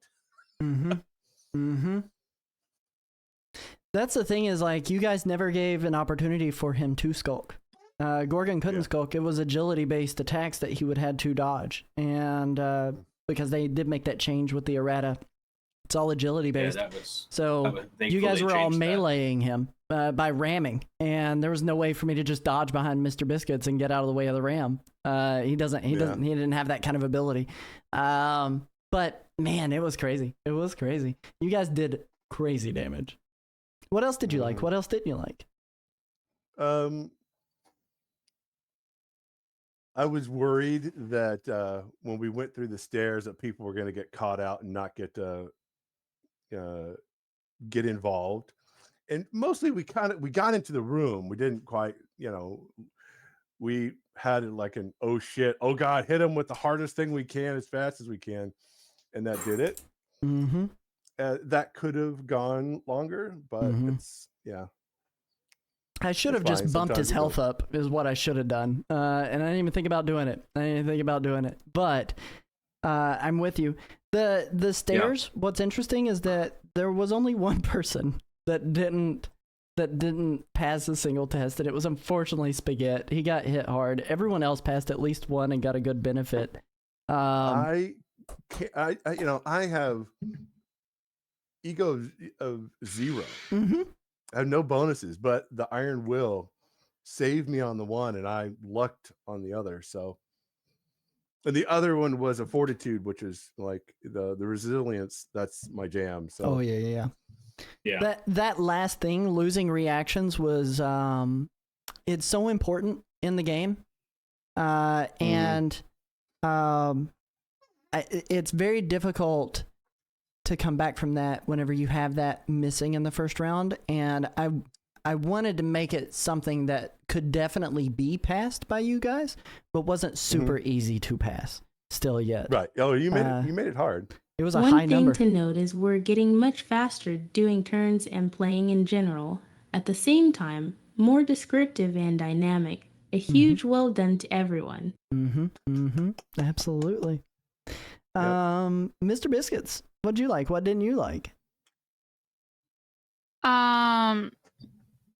I agree that probably my favorite was Retired doing the, I'm the hero thing out there at the dock. I had considered saying at the time, in Mr. Biscuit's voice, was that y'all really could use some good PR after y'all did a murder. So I didn't even get to roll my dice that I made for Gorgon. So I was like, Those are sick. yay, go get some good PR out there after doing a murder, you know. Rail that back in. But really what I was thinking, Saki ended up touching on about how our characters are really starting to like come together and do things. Other than like the crippler who apparently doesn't like cats. Um but He doesn't. but you Crippler know, doesn't like like anybody. yeah, you know, so He's a it's totally loner. fine. It's Great power comes great but responsibility. but you know how like Wildwood and Retired both on different days has been like, I'm scooping up Mr. Biscuits and, you know, incorporating Mr. Biscuits into my attack. And, you know, because Mr. Biscuits doesn't really have any abilities, you know, I mean, other than like right now swallowing. Well, And you've got some pretty good stuff though still yet on your sheet. Exploit, yeah, vicious attack, yeah. combat trickery, which is huge. So it's nice, you know, that they're like, here, let me shake up this cat and just chunk it at somebody, or It works so you know, well so like far in my experience. And your melee is right? huge. Your melee is huge, which makes that really good.